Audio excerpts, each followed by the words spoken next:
हाँ जी दोस्तों, क्या हालचाल है आप सभी के। मैं हूँ सीए रोहित चीपड़ एंड स्वागत है आपका हमारे एएफएम के आगाज बैच में, जहाँ पर हम लोग आपका पूरा एएफएम कवर कर रहे हैं with theory, practical and MCQ questions. And ये बैच सभी स्टूडेंट्स के लिए रिलेवेंट रहने वाला है। अगर आपने पहले एएफएम पढ़ रखा है तो आप लोग इन सेशंस को रेफर करके एएफएम को रिवाइज कर सकते हैं।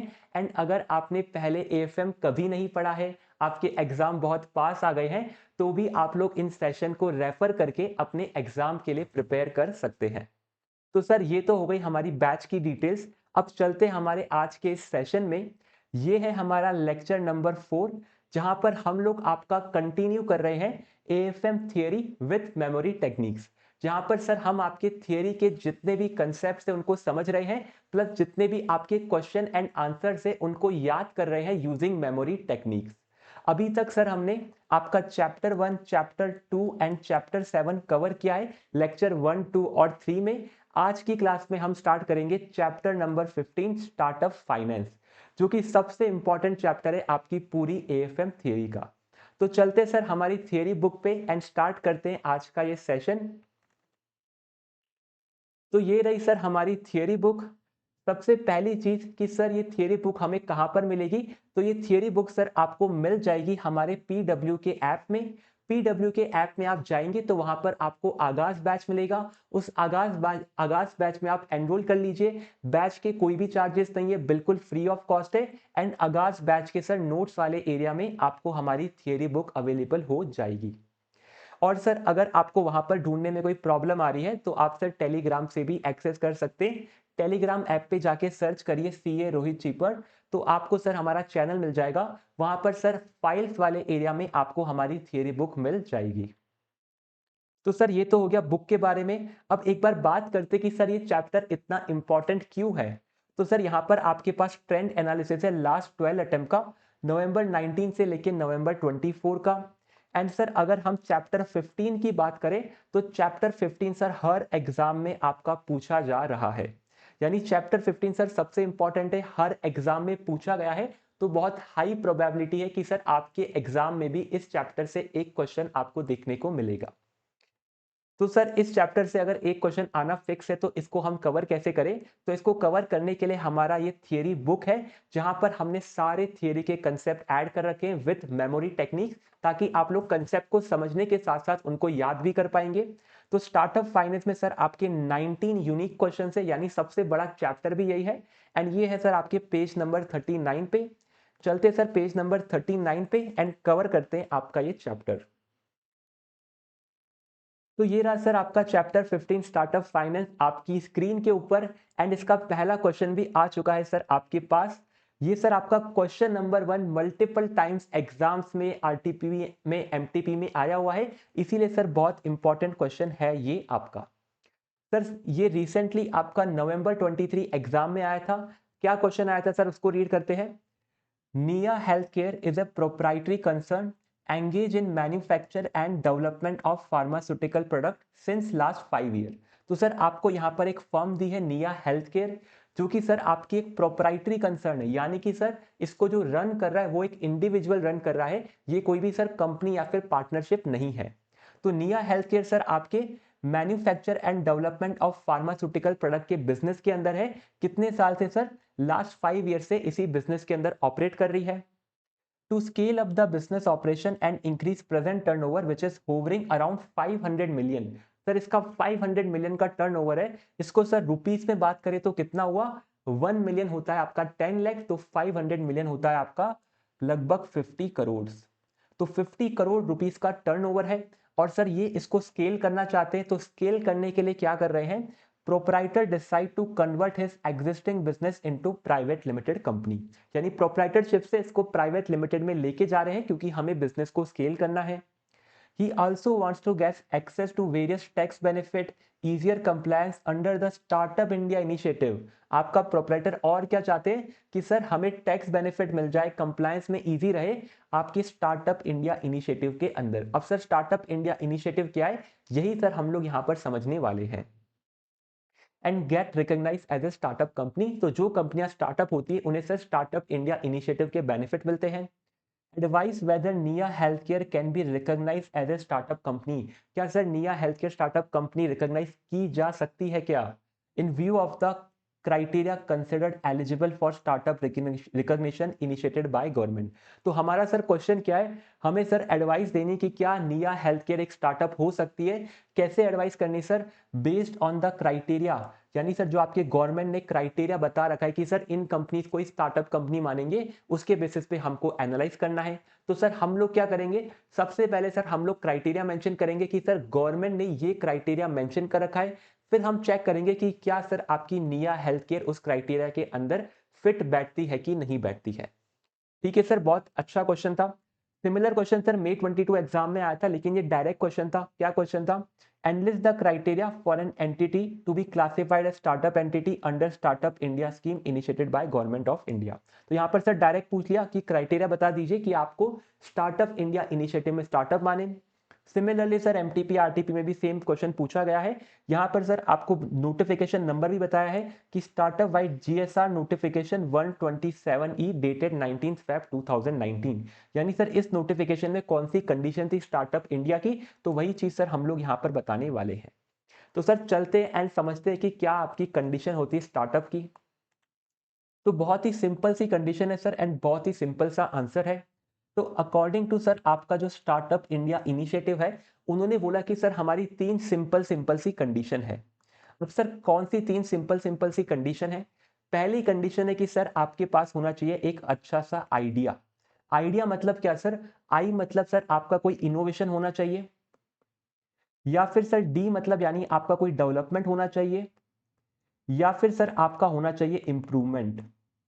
अब सर ये इनोवेशन है, आपका डेवलपमेंट है, या फिर इंप्रूवमेंट है, ये किस में होना चाहिए? ये सर या तो कोई प्रोडक्ट में होना चाहिए, सर्विस में होना चाहिए, या फिर आपके प्रोसेस में होना चाहिए।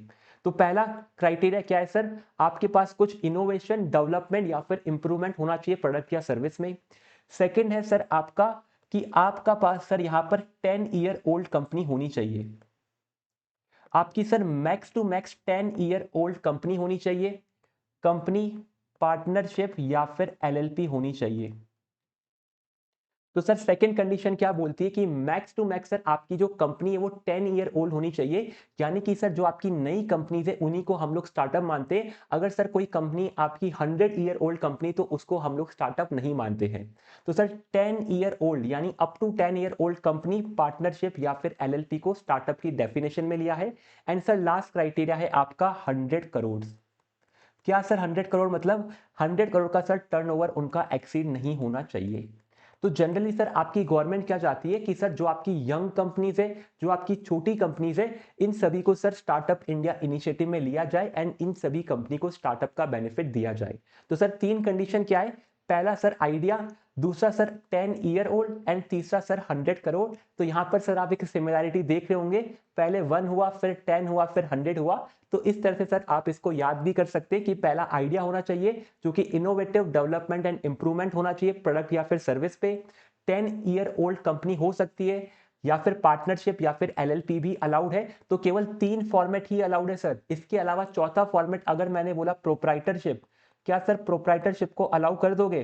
प्रोप्राइटरशिप को सर अलाउ नहीं करेंगे, क्योंकि गवर्नमेंट ने बोला कि सर या तो कंपनी लेके आओ, पार्टनरशिप लेके आओ, या फिर एलएलपी लेके आओ। एंड सर टर्नओवर पे लिमिट लगा दी 100 करोड़। जिसने 100 करोड़ का टर्नओवर एक्सीड कर दिया वो तो सर यहाँ पर आ ही नहीं सकती आपकी स्टार्टअप के अंदर। अब सर क्वेश्चन में आपको निया के बारे में बोला था, तो निया सर क्या तीनों क्राइटेरिया को फुलफिल कर रही है? सबसे पहला सर आइडिया था, तो सर निया आपका डेवलपमेंट ऑफ फार्मास्यूटिकल प्रोडक्ट कर रही है, तो सर पहला क्राइटेरिया आपका टिक होता है। फिर सर आपकी निया को 5 ईयर का एक्सपीरियंस था, तो सर यहाँ पर 10 ईयर का बोला है, तो 5 ईयर भी आपका अप टू 10 ईयर है, तो ये भी सर आपकी फुलफिल हो रही है।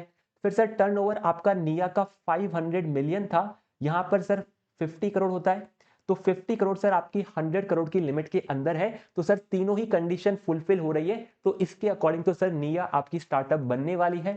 बिल्कुल सही सर, इन तीनों कंडीशन के अकॉर्डिंग तो निया आपकी स्टार्टअप बनने वाली है, लेकिन बनी नहीं है, क्योंकि सर यहां पर आपकी गवर्नमेंट ने एक छोटा सा एक्सेप्शन दे दिया। क्या एक्सेप्शन दिया सर? कि कोई भी कंपनी जो भी रीस्ट्रक्चरिंग के थ्रू आई है, उस रीस्ट्रक्चर्ड कंपनी को हम लोग स्टार्टअप नहीं मानेंगे।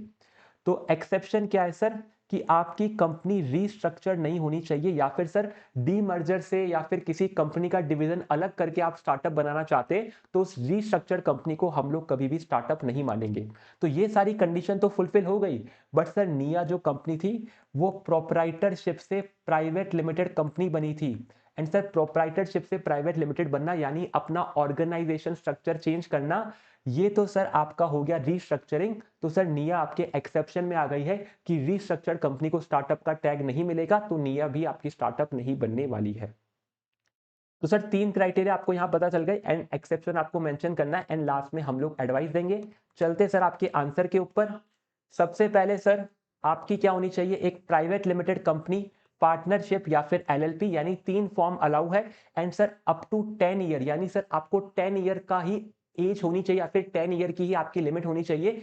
10 ईयर से ज्यादा अगर आपको टाइम हो चुका है तो आप लोग पुरानी कंपनी है एंड सर आपको हम लोग स्टार्टअप नहीं मान सकते। So up to a period of 10 year from date of incorporation. Second sir turnover पे है कि turnover not exceeded 100 crore rupees, तो आपका सर टर्नओवर 100 करोड़ एक्सीड नहीं करना चाहिए। एंड सर लास्ट है आपकी working toward innovation development and improvement of product और प्रोसेस और सर्विसेज। तो सर ये 3 आपके क्राइटेरिया थे। निया ने सर तीनों क्राइटेरिया फुलफिल कर लिए, लेकिन सर यहाँ पर लिखा है प्रोवाइडेड दैट, यानी आपका एक्सेप्शन है कि entity formed by splitting up और reconstruction of an existing business shall not be considered as startup. तो सर क्योंकि सर ये आपका एक्सेप्शन अगर हम लोग ऐड नहीं करेंगे तो बड़ी बड़ी कंपनियां क्या करेगी, बड़ी बड़ी कंपनियां सर अपने एक डिवीजन को अलग कर करके बोलेगी कि सर ये जो मेरा डिवीजन है ये सर कोई इनोवेशन पे काम कर रहा है तो इसको स्टार्टअप मान लो, तो हम लोग ऐसा नहीं मान सकते। तो कोई भी कंपनी स्प्लिटअप से बनती है, रिकंस्ट्रक्शन से बनती है, तो उनको हमें स्टार्टअप की डेफिनेशन में नहीं लेना है। तो सर हमारी एडवाइस क्या है, in the present scenario Nia health care is converted into private limited company. In other words there is a reconstruction of an existing proprietary business. यहां पर सर रिकंस्ट्रक्शन हो रहा है आपके प्रोप्राइटरी का प्राइवेट लिमिटेड में। So in view of the above company can not be recognise as startup company. तो ये आपका सर फाइनल आंसर है कि आपकी जो कंपनी है निया उसको स्टार्टअप कंपनी नहीं मान सकते। अब सर इसको याद कैसे करेंगे, तो याद करना बहुत सिंपल है। आपको सर 1, 10 और 100 को ध्यान में रखना है। 1 से क्या है सर, 1 से है आपका आइडिया, आइडिया मतलब sir innovation development and improvement. तो आई से इनोवेशन, डी से सर डेवलपमेंट एंड सर आपका इंप्रूवमेंट भी आपको ध्यान में रखना है। इंप्रूवमेंट का सर यहाँ पर कोई नेमोनिक्स नहीं है, लेकिन सर आपके पास एक 1 आइडिया होना चाहिए। 10 ईयर ओल्ड की सर प्राइवेट लिमिटेड पार्टनरशिप या एलएलपी होनी चाहिए एंड सर 100 करोड़ का आपका टर्नओवर एक्सीड नहीं होना चाहिए। तो इस तरह से सर आप तीनों कंडीशन को ध्यान में रख सकते हैं 1, 10 और 100 से। अब सर नेक्स्ट है आपका क्वेश्चन नंबर 2, जो कि सर एमटीपी और आरटीपी में पूछा जा चुका है रिसेंटली आपके मई 24 एंड नवंबर 24 में। एंड सर ये है आपका न्यू कंसेप्ट, यानी बहुत रिसेंटली आपका 2024 में ही ऐड हुआ। एंड सर आपके मई 24 और नवंबर 24 एमटीपी आरटीपी में पूछ लिया गया है, तो बहुत हाई चांस है कि सर आपके एग्जाम में भी ये आ सकता है, तो इसीलिए हमने इसको इंपॉर्टेंट मार्क करा है। What do you mean by the term unicorn, sir unicorn क्या होता है इसको एक्सप्लेन करिए। State the feature a startup should possess to be referred as a unicorn। And sir unicorn बनने के लिए स्टार्टअप के पास सर कौन कौन से फीचर होने चाहिए। सबसे पहले सर बात करते हैं यूनिकॉर्न का मतलब क्या होता है। तो सर अगर लिटरल लैंग्वेज में बात करें तो यूनिकॉर्न होता है आपका एनिमल जिसके ऊपर सर एक हॉर्न होता है। तो सर यूनिकॉर्न आपका एक एक्चुअल एनिमल नहीं है, ये आपका एक मिथिकल क्रिएचर है, यानी कि सर ये आपका स्टोरीज के अंदर एक क्रिएचर माना जाता है। अब सर यूनिकॉर्न का हमारे केस में क्या मतलब है, यूनिकॉर्न का मतलब है सर आपका ऐसा प्राइवेटली हेल्ड स्टार्टअप जिसका सर वैल्यूएशन $1 बिलियन से ज्यादा हो। यानी कोई भी सर प्राइवेट कंपनी या फिर स्टार्टअप जिसका वैल्यूएशन $1 बिलियन से क्रॉस हो जाता है उसको हम लोग यूनिकॉर्न बोलते हैं। तो सर यही आपका सिंपल सा आंसर आपको एक्सप्लेन करना है। एंड सर आपको यहां पर बताना है कि आपके सर स्टार्टअप में फीचर क्या होते हैं। तो फीचर के नाम पे सबसे पहले बताएंगे कि सर वैल्यूएशन $1 बिलियन क्रॉस होगा, प्राइवेट कंपनी होगा या फिर प्राइवेटली हेल्ड स्टार्टअप होगा। दूसरा सर ये रेयरली सक्सेसफुल होगा, सक्सेसफुल है सर तभी तो इसने वैल्यूएशन अचीव किया है। तो यही सर फीचर आपको यहाँ पर एक्सप्लेन करने हैं। तो सर सबसे पहले यूनिकॉर्न क्या है, privately held startup achieved A valuation of $1 billion. Sir $1 billion कितना होता है, $1 बिलियन होता है सर आपका 1000 मिलियन डॉलर, या फिर सर इसको रुपीस में बात करें तो ये होता है 8000 करोड़। तो जिस कंपनी का वैल्यूएशन सर 8000 करोड़ अचीव हो जाता है उसको सर हम लोग बोलते हैं आपका यूनिकॉर्न। अब सर यूनिकॉर्न का एक्चुअल मीनिंग क्या है? यूनिकॉर्न का सर है mythical animal represent the statistical rarity of successful venture. ये सर आपका एक मिथिकल एनिमल है, यानी सर रियलिटी में एग्जिस्ट नहीं करता, केवल कहानियों में एग्जिस्ट करता है। एंड सर ये बताता है रेयरिटी ऑफ सक्सेसफुल वेंचर, यानी कि सर जो बहुत ही रेयरली सक्सेसफुल स्टार्टअप होते हैं उन्हीं को यूनिकॉर्न बोला जाता है। अब सर इसके फीचर बता दीजिए। तो फीचर में सर सबसे पहले बोलेंगे प्राइवेटली हेल्ड स्टार्टअप, यानी जो डेफिनेशन सर आपने ऊपर बताई है इसी को पॉइंट में लिख के आना है एंड आपको मार्क्स मिलते जाएंगे। प्राइवेटली हेल्ड स्टार्टअप लिख दिया। सर $1 बिलियन का आपका वैल्यूएशन होना चाहिए, ये आपने मेंशन कर दिया। Rarity of success of such startup, तो सर यहाँ पर आपने बोला था कि रेयरिटी ऑफ सक्सेसफुल, तो ये पॉइंट भी आपने यहाँ पर पॉइंट्स में लिख दिया। एंड सर लास्ट आपका जो कॉमन फीचर था आइडिया वाला, कि सर ये जो स्टार्टअप होते हैं ये डिसरप्शन करते हैं, इनोवेशन करते हैं, डेवलपमेंट करते हैं, तो यही आपको लिखना है कि features are new idea, disruptive innovation and consumer focus. तो सर ये है आपके 4 सिंपल से फीचर एंड ये रहा आपका सिंपल सा मीनिंग। तो बहुत अच्छे से सर आप इसको रेफर करिए, केवल इतना ही आपको एग्जाम में लिखना है। मतलब सर ये कुछ 4-5 लाइन आपको एग्जाम में लिखनी है एंड आपको ये 4 मार्क्स के क्वेश्चन में पूरे 4 मार्क्स मिल जाएंगे। तो थियरी का सर सबसे बढ़िया बेनिफिट यही है कि सर जो भी कीवर्ड्स है वो आपने एज इट इज लिख दिए तो आपको सर पूरे मार्क्स मिल जाते हैं एंड टाइम भी बहुत कम लगता है। ठीक है सर, ये आंसर तो हम समझ गए। इसको याद कैसे करेंगे? तो याद करने के लिए सर एक सिंपल सी लाइन आप याद कर लीजिए कि सर आपके जो यूनिकॉर्न स्टार्टअप क्या होते हैं, ये सर आपकी रेयरली सक्सेसफुल होते हैं प्राइवेट स्टार्टअप, यानी रेयरली सक्सेसफुल है, प्राइवेट हेल्ड कंपनी है और स्टार्टअप है with valuation of more than $1 billion. तो $1 बिलियन मोर देन या फिर इक्वल टू होता है तो हम उसको बोलते हैं सर यहां पर आपका यूनिकॉर्न स्टार्टअप या फिर आपका यूनिकॉर्न प्राइवेटली हेल्ड कंपनी। तो बस आपको सर ये सिंगल लाइन याद करनी है, really successful privately held startup with valuation more than $1 billion. And इस एक लाइन के अंदर सर सारे कीवर्ड्स आपके आ गए हैं। एग्जाम के अंदर सर आप इस एक लाइन को मल्टीपल लाइंस में डिवाइड करके बाद में अपने फीचर्स भी नोट कर सकते हैं। तो ये आपका सर क्वेश्चन 2 होता है कंप्लीट। अब चलते हैं नेक्स्ट क्वेश्चन पे। नेक्स्ट है सर आपका क्वेश्चन नंबर 3। ये सर आपका बहुत बार एग्जाम्स में आरटीपी एमटीपी में आया है। मई 23 में सर रिसेंटली आया था। क्या पूछा था? Personal financing is one of the innovative way to finance a startup, discuss any 4 method. यहाँ पर सर एक स्टेटमेंट दिया है कि पर्सनल फाइनेंसिंग आपका एक इनोवेटिव वे है। अब सर आपको 4 मेथड और बताने हैं कि जो आपके इनोवेटिव वे होते हैं अपने स्टार्टअप को फाइनेंस करने के। अब सर मई 19 में क्या पूछा था? Explain briefly the source for funding a startup. यहाँ पर सर बताना है कि स्टार्टअप को फंड करने के लिए क्या क्या सोर्स हो सकते हैं। नवंबर 21 की आरटीपी में सर थोड़ा केस टाइप आया था। क्या क्वेश्चन था? Mister R has completed his study and want to start his new online business. For a successful online business there are various expenditure cost with regards to advertisement and application development. Mister R को sir एक online business start करना है जिसके ऊपर बहुत heavy investment होने वाला है। कॉस्ट आपकी सर एप्लीकेशन डेवलपमेंट है और एडवर्टीजमेंट है।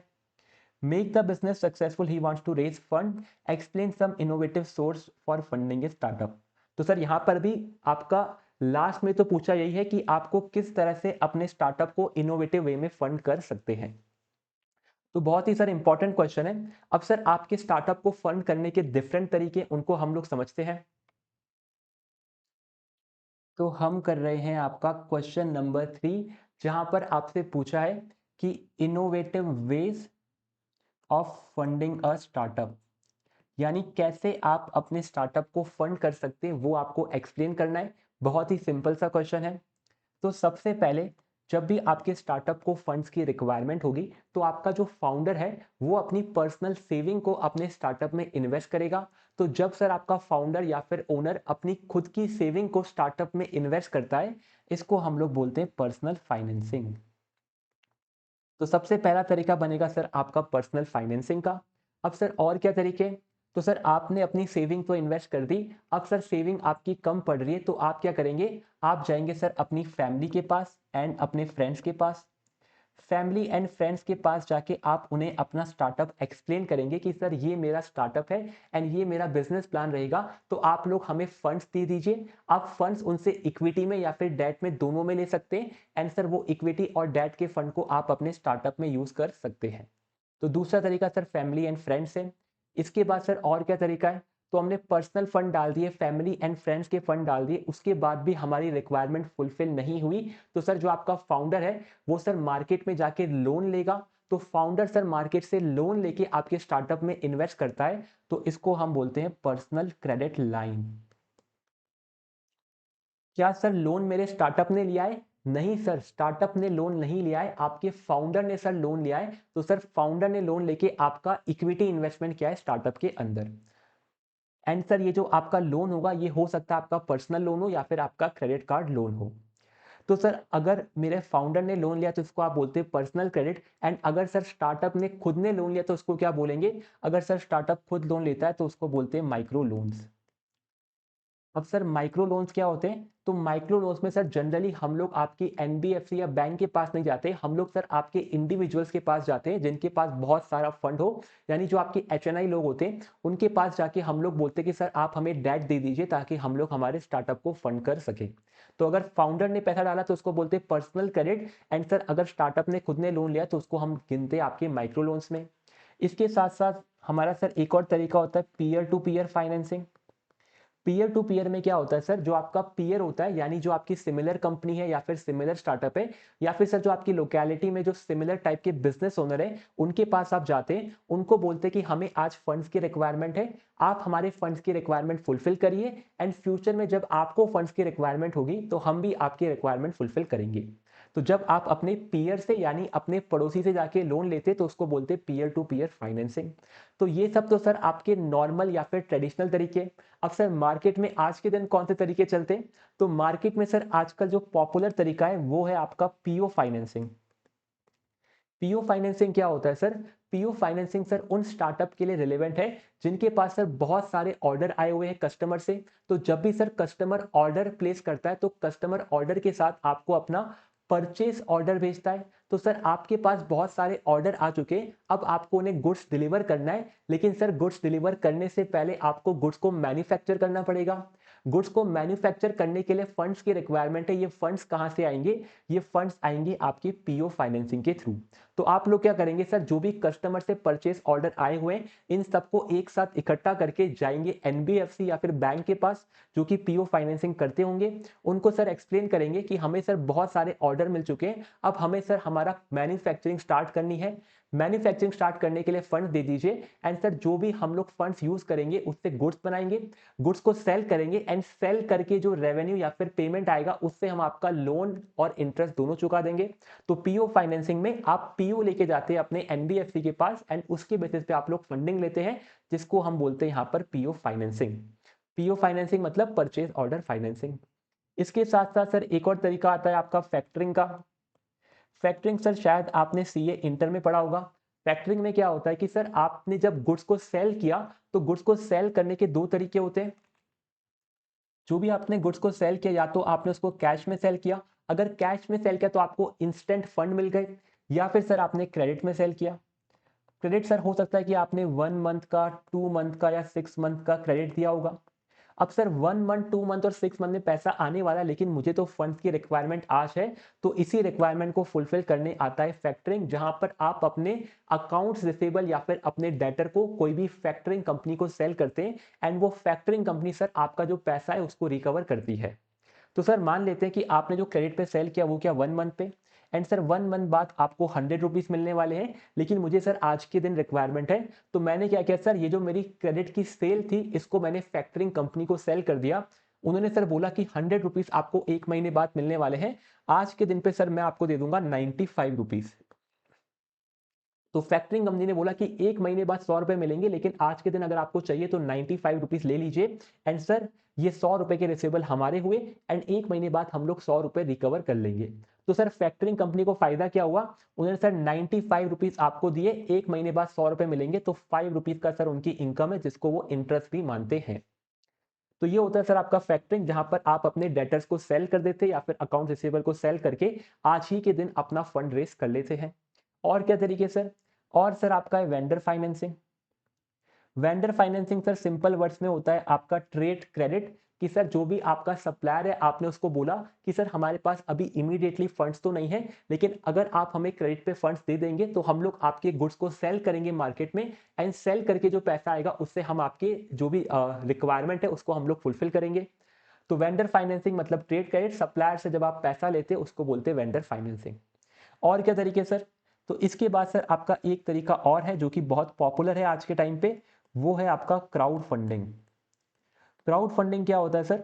क्राउड फंडिंग में सर आप अपने आइडिया को बहुत बड़े लार्ज पॉपुलेशन के पास लेके जाते हैं, उनको बोलते हैं कि सर हमें फंड्स की रिक्वायरमेंट है, तो आप सब लोग हमें स्मॉल अमाउंट में फंड्स दीजिए, इस फंड्स को हम लोग स्टार्टअप में इन्वेस्ट करेंगे एंड हमारे स्टार्टअप को रन करेंगे। अब सर जो आपकी क्राउड है या फिर बहुत बड़ी पॉपुलेशन है, ये आपको अगर फंड्स दे रही है तो इनको फायदा क्या है? तो सर फायदे इनको डिफरेंट डिफरेंट हो सकते हैं। हो सकता है जो हमने क्राउड फंडिंग करी, हमने बोला कि जो हमें फंड्स देगा उसको हम लोग इक्विटी देंगे, या फिर सर जो हमें फंड देगा उसको हम लोग डिबेंचर देंगे या फिर डेट देंगे, या फिर सर आपने बोला कि आप जो भी हमें फंड दे रहा है उसको हम लोग गुड्स देंगे। तो डिफरेंट डिफरेंट सर बेनिफिट हम लोग ऑफर करते हैं क्राउड को, उसके बेसिस पे क्राउड हमें फंडिंग करती है जिसको हम बोलते हैं क्राउड फंडिंग। तो ये सब सर तरीके आपके इनोवेटिव तरीके अपने स्टार्टअप को फंड करने के। इसको कवर करते हैं सर फटाफट से आंसर से। तो सर सबसे पहला तरीका पर्सनल फाइनेंसिंग, हमने हमारी सेविंग को इन्वेस्ट किया बिजनेस स्टार्ट करने के लिए। फिर सर पर्सनल क्रेडिट लाइन, यानी सर मार्केट से लोन लेके आपके स्टार्टअप में इन्वेस्ट करा। ये लोन आपका पर्सनल लोन या फिर क्रेडिट कार्ड लोन भी हो सकता है, तो personal credit offer, credit cards are good example. Family and friends के पास गए हमने, सर उनको बोला कि आप हमें सर फंड्स दे दीजिए, एंड जो भी हम लोग फंड्स लेंगे फैमिली और फ्रेंड से, उन सबका सर प्रॉपर डॉक्यूमेंटेशन रखेंगे ताकि सर जब फ्यूचर के अंदर हमें उनका रीपेमेंट करना हो तब सर कोई भी कॉन्फ्लिक्ट ना आए। तो सर लोन ऑब्लिगेशन लेंगे तो should always be in writing as a promissory note और otherwise. Peer to peer lending में क्या होगा सर, जो भी आपकी सिमिलर टाइप की कंपनी आपका पड़ोसी उससे हम लोन लेते हैं, तो group of people lend money to each other, एक दूसरे को सर पैसा देते हैं ये लोग। Crowd funding sir small amount of capital from large number of individual, यानी बहुत बड़े क्राउड से स्मॉल स्मॉल अमाउंट हमने लेना है, एंड उसके बेसिस पे हम लोग उनको कुछ भी बेनिफिट दे सकते हैं, इक्विटी का, डेट का, प्रोडक्ट का, या फिर जो भी हमारी एग्रीमेंट होगा। Use the ease accessibility of vast network of people, सारी क्राउड फंडिंग करते कैसे? तो क्राउड फंडिंग के बहुत सारे प्लेटफॉर्म आजकल अवेलेबल है, जैसे कि सर आपका इम्पैक्ट ग्रो है, आपका सर यहाँ पर मिलाप है, तो ऐसे बहुत सारे सर क्राउड फंडिंग में आपको हेल्प करते हैं। फिर सर माइक्रो लोन्स में क्या होता है कि आप एक बहुत बड़े आदमी से लोन लेते लोअर इंटरेस्ट रेट पे, तो given by individual at lower interest rate to business venture, यानी ये लोन आपका डायरेक्ट स्टार्टअप लेता है। वेंडर फाइनेंसिंग में आपका सप्लायर आपको फंड कर रहा है, तो company lends money to one of its customer so that he can buy products. फिर से आपका सर परचेस ऑर्डर फाइनेंसिंग, जहां पर आप लोग परचेस ऑर्डर लेके जाते हैं एनबीएफसी के पास एंड उसके अगेंस्ट में फंड लेते हैं, तो purchase order financing companies often advance the required fund directly to supplier. Supplier कौन है सर? सप्लायर मेरा स्टार्टअप है। फैक्टरिंग अकाउंट रिसीवेबल्स, आपने सर अपने अकाउंट रिसीवेबल को फैक्टर किया, फिर आपने कोई फैक्टरिंग कंपनी को सेल किया, उसके अगेंस्ट में आपको फंड्स मिल गए, तो factor will pay most of the sold amount upfront, यानी आपको सर आज ही के दिन पैसा मिल गया, एंड सर जो आपका हो सकता है कुछ अमाउंट आपको बाद में मिले, यानी 100 रुपए का सर रिसीवेबल था, तो आपके फैक्टर ने बोला कि 95 रुपीज आपके बनते हैं आज के दिन, लेकिन 95 में से मान लेते सर 60 रुपीज आज दे दूंगा, 35 रुपीज में आपको एक महीने बाद दूंगा जब मैं 100 रुपीज रिकवर कर लूंगा। तो ये होता है सर आपका फैक्टरिंग। ये सर आपके डिफरेंट डिफरेंट तरीके हैं। अब सर इन डिफरेंट तरीकों को याद कैसे करना है, तो बहुत ही सिंपल तरीका याद करने का। जब भी सर क्वेश्चन आपको पूछेगा कि आपके स्टार्टअप को फंडिंग कैसे करेंगे, तो आपके दिमाग में एक स्टोरी चलनी चाहिए। क्या स्टोरी चलनी चाहिए सर? कि आपका जो फाउंडर है उसके पास सर पैसे बिल्कुल भी नहीं है। अब सर फाउंडर के पास पैसे नहीं, तो फाउंडर क्या करेगा? फाउंडर सर एम्प्लॉय बनेगा या फिर जॉब करेगा, एंड जॉब करके सर कुछ सेविंग इकट्ठी करेगा, या फिर सर जॉब करते टाइम आपका एक पीएफ का अमाउंट कटता है, वो पीएफ का अमाउंट सर आप जॉब छोड़ने के बाद विड्रॉ कर सकते हैं। तो ये बात आप ध्यान रखेंगे कि आपके फाउंडर ने सर जॉब करी है, जॉब के टाइम सर उसका पीएफ का अमाउंट डिडक्ट हुआ है, एंड उस पीएफ के अमाउंट डिडक्ट होने के बाद जब वो जॉब को छोड़ेगा तो उस पीएफ के थ्रू अपने स्टार्टअप को फंड करेगा। तो कोई एम्प्लॉय अगर अपना स्टार्टअप करता है तो सबसे पहले अपने पीएफ में जो पैसे लेगा और फिर जाएगा वीसी के पास मीटिंग करने। तो सबसे पहले आप लोग पीएफ के थ्रू अपने स्टार्टअप को फंड करेंगे एंड फिर जाएंगे वीसी के पास। अब सर इसका मतलब क्या होगी बता दीजिए। तो फाइनेंस से स्टार्टअप सर पी वर्ड पे एंड होता है, तो आपका पीएफ पी वर्ड से स्टार्ट होता है।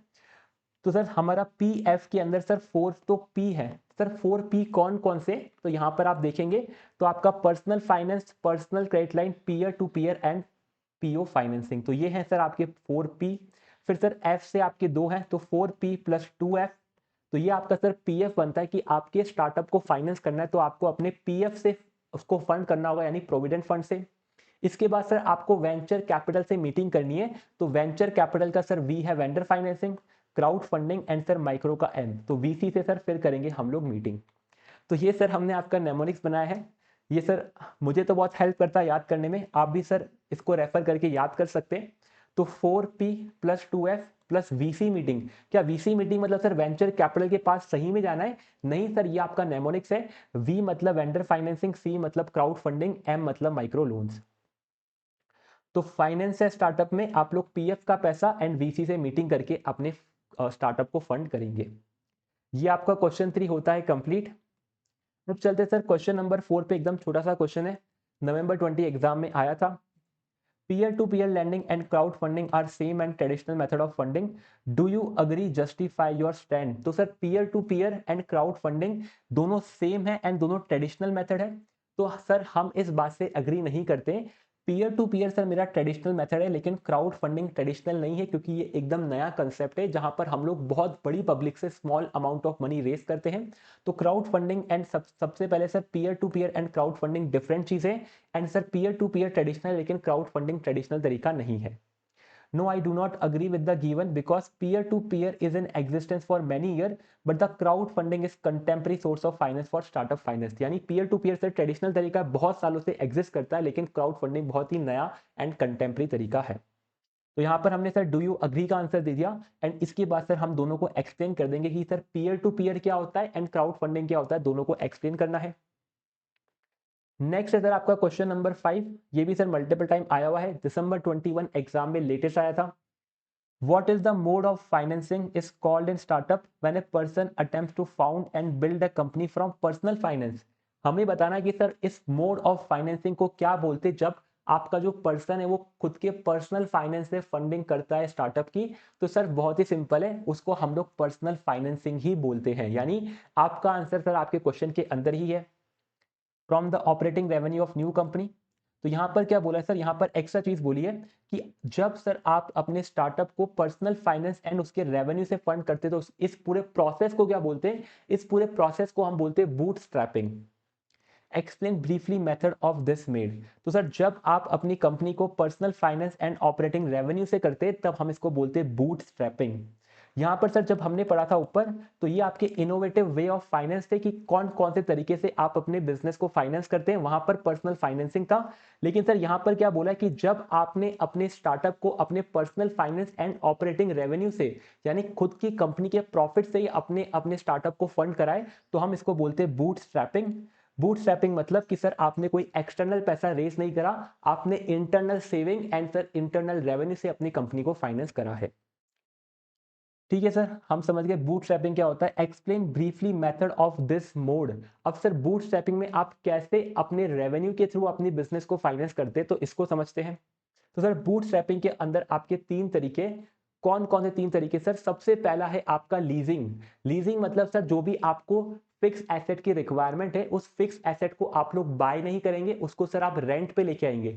यानी सर आपको कोई बिल्डिंग की रिक्वायरमेंट है, तो बिल्डिंग को बाय करने में सर अगर हमें बिल्डिंग को बाय करने में मान लेते हैं अगर हमें 100 करोड़ लगते हैं, तो हम उस 100 करोड़ का इन्वेस्टमेंट नहीं करेंगे, उसकी जगह सर हम लोग 1 करोड़ पर मंथ का रेंट देना प्रेफर करेंगे।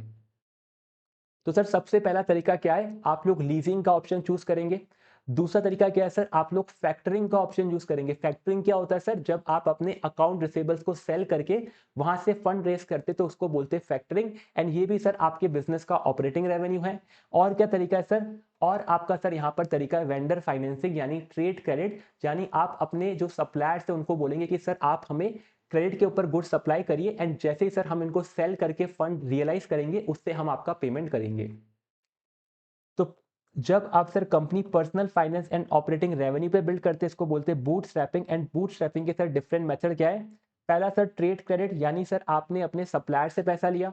फिर है सर फैक्टरिंग, जहां पर आपने अकाउंट रिसीवेबल को सेल किया। एंड फिर है लीजिंग, जहां पर आपने इक्विपमेंट को परचेज करने की जगह लीज पर लिया। तो ये आपके सर 3 तरीके हैं। अब सर इन्हें याद कैसे करेंगे, तो याद करने का बहुत अच्छा तरीका है। क्या तरीका है सर याद करने का? तो क्वेश्चन नंबर 5 में जब हम लोग बात करते हैं बूट स्ट्रैपिंग की, तो बूट स्ट्रैपिंग में हम लोग बात करते हैं कंपनी ने इंटरनली सारा पैसा जनरेट किया। इंटरनली मतलब कंपनी ने बाहर से कोई भी पैसा या लोन नहीं लिया है। अब सर कंपनी इंटरनली कैसे रेज करेगी, तो ये है हमारी बैलेंस शीट। बैलेंस शीट को सर आप बूट स्ट्रैपिंग भी समझ सकते हैं। तो बैलेंस शीट में यहाँ पर होती है फिक्स एसेट, यहाँ पर होती है करंट एसेट, यहाँ पर होती है सर करंट लाइबिलिटी, यहाँ पर होती है लाइबिलिटी एंड यहाँ पर होती है इक्विटी।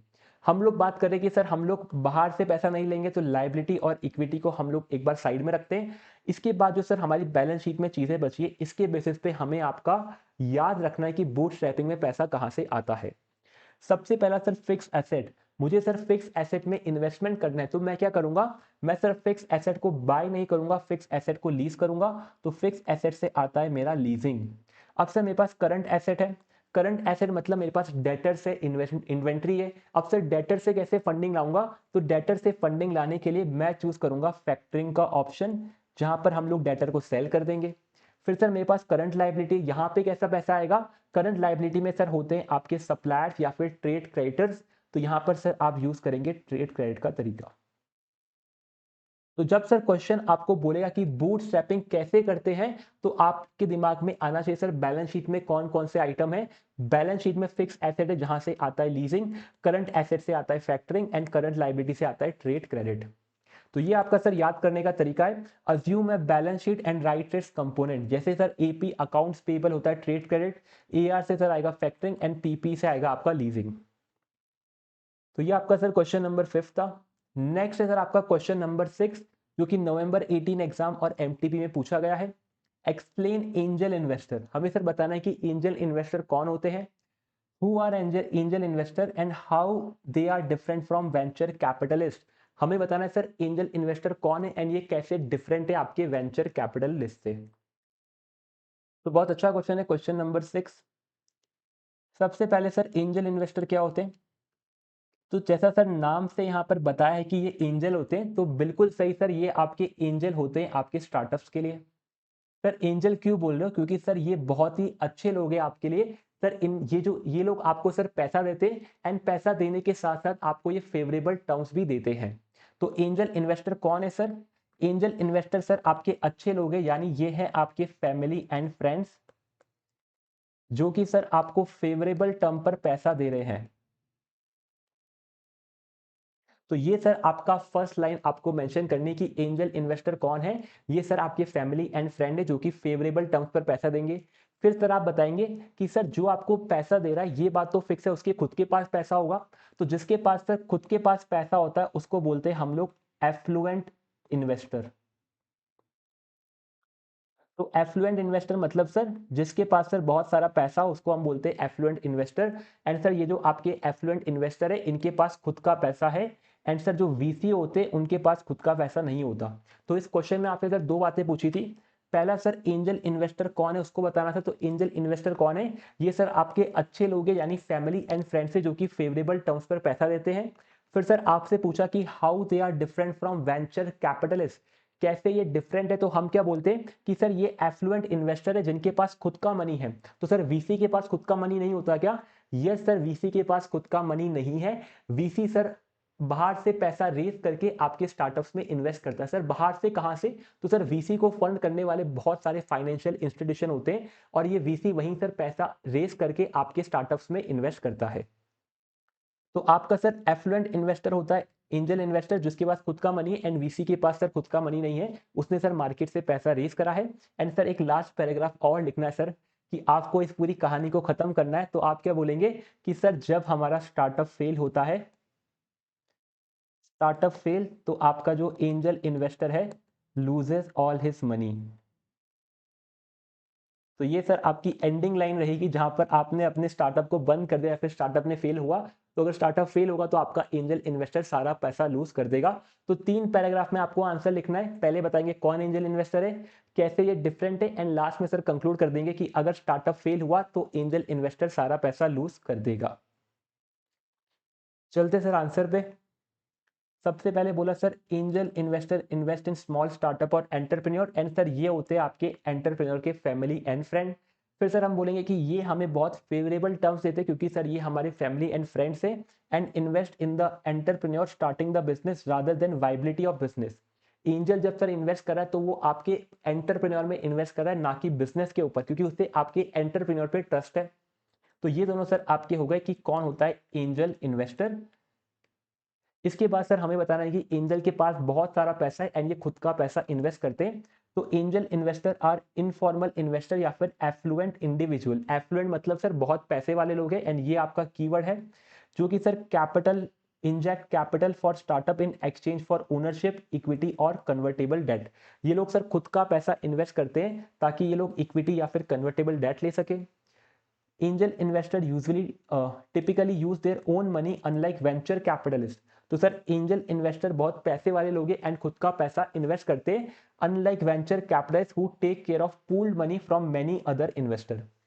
तो वेंचर कैपिटल सर बाकी इन्वेस्टर से पैसा रेज करके स्टार्टअप में इन्वेस्ट करता है, लेकिन एंजल सर खुद का पैसा इन्वेस्ट करते हैं। एंड सर लास्ट लाइन में हमें कंक्लूड करना है कि अगर सर स्टार्टअप फेल हो गया तो sir early stage lose their investment completely. तो अगर बहुत जल्दी स्टेज पर आपका स्टार्टअप फेल होता है तो एंजल इन्वेस्टर का सारा पैसा गायब हो जाएगा या फिर सारा पैसा जीरो हो जाएगा। This is why professional angel investor looks for opportunities for a defined exit strategy, acquisition और initial public offering। तो सर क्योंकि अगर आपका स्टार्टअप फेल हो गया अर्ली स्टेज में तो आपके एंजल इन्वेस्टर को सारा मनी लूज करना पड़ेगा। तो आपके जो प्रोफेशनल एंजल इन्वेस्टर है वो क्या चाहते हैं, वो ऐसी अपॉर्चुनिटीज ढूंढते हैं जहां पर उनको एक डिफाइंड एग्जिट स्ट्रैटेजी मिले। सर एग्जिट स्ट्रैटेजी क्या होती है? एग्जिट स्ट्रैटेजी मतलब मैंने आज कहीं पर इन्वेस्टमेंट किया है तो इस इन्वेस्टमेंट को रियलाइज कैसे करूंगा, ये होती है हमारी एग्जिट स्ट्रैटेजी। स्टार्टअप के केस में या तो आपका स्टार्टअप कोई बड़ी कंपनी एक्वायर कर ले या फिर सर आपका स्टार्टअप आईपीओ लेके आ जाए तो आपका एग्जिट यहां पर कंप्लीट होता है। अब सर इसको याद कैसे करेंगे? तो याद करने के लिए आपको आपके आंसर को 3 सेक्शन में डिवाइड करना है। पहला सेक्शन है सर आपका एंजल इन्वेस्टर कौन होता है, तो आपका सर फैमिली एंड फ्रेंड को हम बोलते हैं एंजल इन्वेस्टर। सेकंड हम बोलेंगे सर कि एंजल इन्वेस्टर बहुत ही एफ्लुएंट इन्वेस्टर है, यानी बहुत पैसे वाला है जिसके पास सर खुद का मनी है। एंड थर्ड में हम बोलेंगे कि अगर सर स्टार्टअप फेल हो गया तो angel investor will lose all it's money. तो सर यही पहला पैराग्राफ है कि angel investor family and friend है जो कि फेवरेबल टर्म्स देता है, एफ्लुएंट इंडिविजुअल है तो खुद का मनी यूज करेगा, and startup fails then angel lose all their money. तो ये सर 3 पैराग्राफ की सर हेडिंग या फिर इनका जो थीम है वो आप समझ जाएंगे तो आप लोग इजीली ये आंसर एग्जाम में लिख के आ सकते हैं। नेक्स्ट है सर आपका क्वेश्चन नंबर 7 जो कि May 22 एग्जाम में आया था। यहाँ पर आपसे क्या पूछा है, डिफाइन एंजल इन्वेस्टर। यहाँ पर भी सर सबसे पहले एंजल इन्वेस्टर को डिफाइन करना है। तो कौन होता है सर एंजल इन्वेस्टर? जो कि सर आपके स्टार्टअप में पैसा इन्वेस्ट कर रहा है। ये हमारी फैमिली एंड फ्रेंड्स होते हैं जो कि आपको फेवरेबल टर्म्स में पैसा देते हैं। Are these only individuals? तो हाँ सर ये आपके इंडिविजुअल्स ही होते हैं, लेकिन सर जो आपको पैसा मिलता है वो पैसा जरूरी नहीं कि आपको इंडिविजुअल से मिले। सर इन इंडिविजुअल का अगर कोई ट्रस्ट है या कोई फंड है या फिर कोई कंपनी है तो वहां से भी सर आपको पैसा मिल सकता है। तो एंजल इन्वेस्टर होता तो सर आपका इंडिविजुअल है, लेकिन पैसा आपको डिफरेंट सोर्स से मिल सकता है। If not list the entities, तो आपको यहाँ पर क्या बताना पड़ेगा कि सर एंजल इन्वेस्टर इंडिविजुअल है, इसमें कोई डाउट नहीं है, लेकिन जो फंडिंग होने वाली है वो जरूरी नहीं कि आपके एंजल या फिर इंडिविजुअल से हो। ये फंडिंग सर आपको मिल सकती है फंड से, ट्रस्ट से या फिर आपकी कोई कंपनी से। ठीक है सर, अब इसका आंसर क्या लिखेंगे? तो इसके आंसर में एक छोटा सा ट्विस्ट है। क्या ट्विस्ट है सर? सबसे पहले सर आपको यहाँ पर इंडिया की कंडीशन को एक्सप्लेन करना है। तो सबसे पहला पैराग्राफ है आपका सर इंडिया की क्या कंडीशन है एंटरप्रेन्योरशिप में, वो आपको एक्सप्लेन करनी है। सर इंडिया की कंडीशन एक्सप्लेन क्यों करनी है? क्वेश्चन है तो इंडिया का नाम भी नहीं लिया। बिल्कुल सही सर, इसने क्वेश्चन ने इंडिया का नाम नहीं लिया है, लेकिन आईसीआई सर यहाँ पर सबसे पहले इंडिया को एक्सप्लेन करता है कि इंडिया में एंटरप्रेन्योरशिप कैसा है, तो इसीलिए हमें भी इसको एक्सप्लेन करना पड़ेगा। तो इंडिया में सर एंटरप्रेन्योरशिप कैसा है? तो सर यहाँ पर आप बताएंगे कि इंडिया के अंदर ट्रेडिशनली बहुत सारी कम्युनिटीज है जो कि एंटरप्रेन्योरशिप प्रमोट करती है, लेकिन फिर भी सर इंडिया की रैंकिंग एंटरप्रेन्योरशिप में अच्छी नहीं है, ये बात आपको यहाँ पर बतानी है। तो despite being a country of many culture and community traditionally incline to business, यानी इंडिया में बहुत सारी कम्युनिटी जो कि सर बिजनेस पर ही ध्यान देती है, बट फिर भी sir India still rank low on comparative rating across entrepreneurship, innovation and ease of doing business. यानी एंटरप्रेन्योरशिप में भी, इनोवेशन के अंदर भी and ease of doing business, तीनों में इंडिया सर आपका लो रैंक करता है। लो रैंक क्यों करता है सर? क्योंकि इंडिया के अंदर बहुत सारा डॉक्यूमेंटेशन है, बहुत सारी लाइसेंसिंग है, तो यहाँ पर कंप्लायंस बहुत ज़्यादा है, इसीलिए सर यहाँ पर ईज ऑफ डूइंग बिजनेस नहीं है।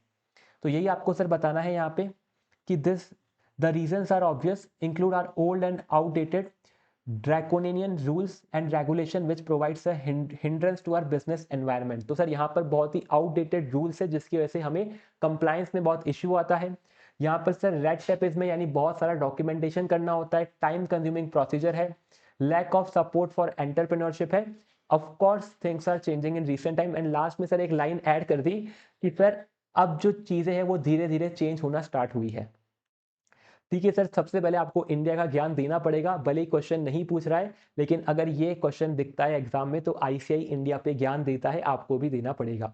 फिर सर आपका मेन आंसर छोटा सा ये कि एंजल इन्वेस्टर स्टार्टअप में इन्वेस्ट करते हैं, ये होते सर हमारे फैमिली एंड फ्रेंड। फिर सर बताएंगे कि क्या ये इंडिविजुअल्स है?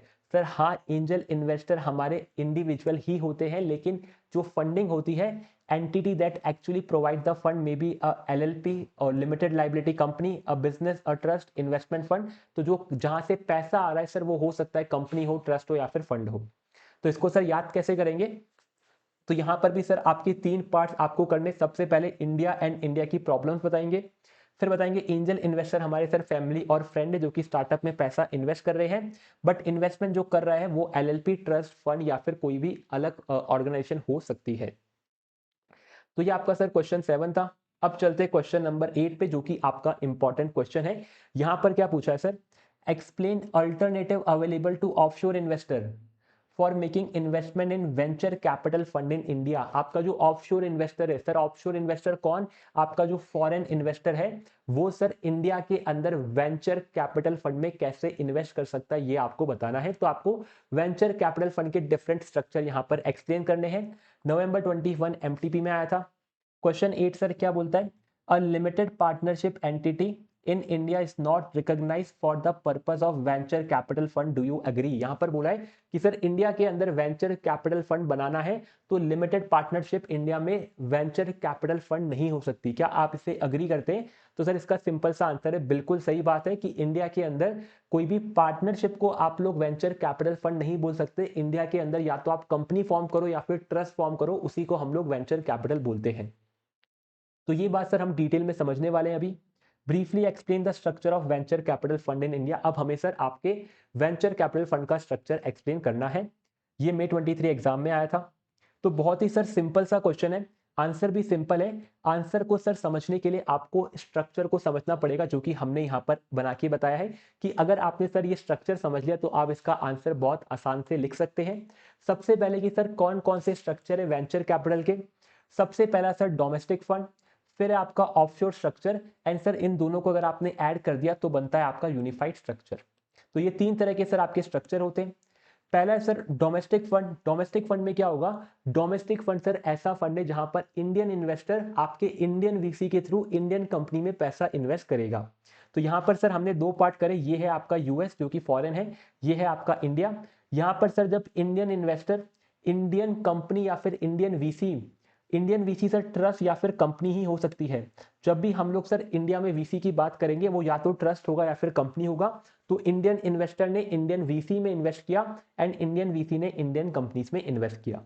अब सर जो आपका वीसी है उसको क्या पता सर कौन सी कंपनी बढ़िया है, कौन सी कंपनी खराब है? तो इसके लिए सर होते हैं हमारे इन्वेस्टमेंट एडवाइजर। तो इंडिया के अंदर सर जो इन्वेस्टमेंट एडवाइजर है वो सर आपको एनालिसिस करके देंगे डिफरेंट डिफरेंट कंपनीज का कि सर इस कंपनी का रेवेन्यू इतना है, ग्रोथ इतना है, प्रॉफिट इतना है, एंड उसके बेसिस पे जो आपका वीसी है वो इन्वेस्टमेंट करेगा। तो ये सर सिंपल सा डोमेस्टिक स्ट्रक्चर है, इंडियन इन्वेस्टर ने इंडियन वीसी के थ्रू इंडियन कंपनी में इन्वेस्ट किया है। फिर आता है सर ऑफशोर स्ट्रक्चर। अब यहां पर क्या होगा? ऑफशोर स्ट्रक्चर के अंदर सर इंडियन इन्वेस्टर नहीं है, इन्वेस्टर बैठा है सर यूएस के अंदर या फिर फॉरेन के अंदर। तो यूएस का इन्वेस्टर सर इंडियन कंपनीज में कैसे इन्वेस्ट करेगा, ये है आपका ऑफशोर स्ट्रक्चर। तो यूएस का इन्वेस्टर सबसे पहले यूएस में जो वीसी है उसके अंदर इन्वेस्ट करेगा, एंड यूएस के अंदर वीसी हो सकता है आपका एलएलपी या फिर एलसी। एलएलपी मतलब limited liability partnership and LC मतलब लिमिटेड कंपनी। तो यूएस के अंदर सर पार्टनरशिप अलाउड है, लेकिन इंडिया के अंदर पार्टनरशिप अलाउड नहीं है। तो यूएस इन्वेस्टर ने सर यूएस के वीसी में इन्वेस्ट किया। अब सर यूएस का वीसी इन्वेस्ट करेगा इंडियन कंपनी पे, यानी सर इस वाले पार्ट को अगर मैं यूएस लेके चला गया तो ये बनता है मेरा ऑफशोर स्ट्रक्चर। यूएस का इन्वेस्टर, यूएस का वीसी इन्वेस्ट कर रहा है इंडियन कंपनी में। अब सर यूएस के वीसी को क्या पता कौन सी इंडिया कंपनी अच्छा परफॉर्म कर रही है, तो यहां पर भी आएगा आपका एक इंडियन इन्वेस्टमेंट एडवाइजर, जो कि सर आपके वीसी को इन्फॉर्म करेगा। अब सर वीसी को डायरेक्ट इन्फॉर्म नहीं कर सकते, बीच में आएगा सर एक वीसी का मैनेजर जिसको बोलते हैं ऑफशोर मैनेजर। तो आपका इंडियन इन्वेस्टर आपके ऑफशोर मैनेजर को एडवाइस करेगा कि सर ये कंपनी अच्छी, ये कंपनी खराब है, एंड उसके बेसिस पे ऑफशोर मैनेजर आपकी यूएस की वीसी को एडवाइस करके इन्वेस्टमेंट करेगा। तो ये होता है ऑफशोर। अब सर इन दोनों को अगर आपने ऐड कर दिया तो बनता है आपका यूनिफाइड। यूनिफाइड के अंदर इंडियन इन्वेस्टर और यूएस इन्वेस्टर दोनों ही आपके वीसी में इन्वेस्ट करेंगे।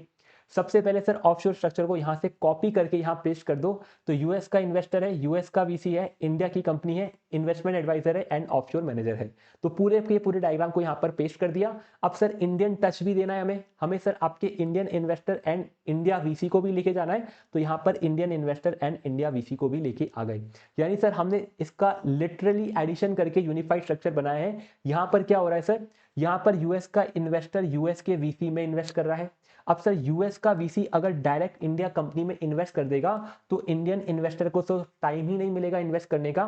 तो यूएस का वीसी सर इंडिया के वीसी में इन्वेस्ट कर रहा है जो कि ट्रस्ट या फिर कंपनी है, एंड सर इंडिया का इन्वेस्टर भी इसी में इन्वेस्ट कर रहा है।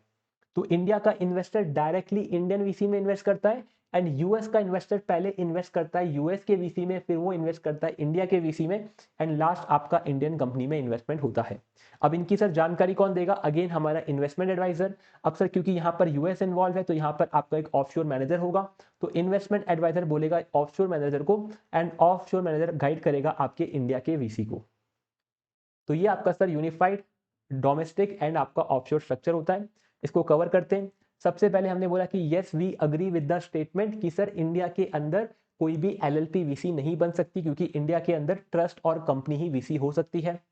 सबसे पहला सर डोमेस्टिक फंड था, तो one which raise fund domestically, जो सर डोमेस्टिक पैसा रेज करे वो डोमेस्टिक फंड होता है आपका। इसमें सर आपका domestic vehicle for pooling of fund होता है फ्रॉम इन्वेस्टर। सर इस डोमेस्टिक व्हीकल को क्या बोलते हैं, इस डोमेस्टिक व्हीकल को ही बोलते हैं वीसी, जो कि आपका ट्रस्ट या फिर कंपनी है। A separate investment advisor that carries out the duty of asset manager, आपका सर एक इन्वेस्टमेंट एडवाइजर होता है जो कि आपकी एसेट्स को मैनेज करेगा। The choice of entity for pooling vehicle falls between trust and company. अब सर जो आपका पूलिंग व्हीकल है वो या तो ट्रस्ट होगा या फिर कंपनी होगा, इसके अलावा थर्ड ऑप्शन नहीं है। India unlike most developed country does not recognise limited partnership with the trust form prevailing due to its operational flexibility. तो सर ये आपका स्ट्रक्चर है डोमेस्टिक फंड का, जो कि आपको समझना है। ये सर आपने समझ लिया तो बस आप ये डिफरेंट डिफरेंट कंपोनेंट यहाँ पर मेंशन कर दो, आपका आंसर हो जाएगा कंप्लीट।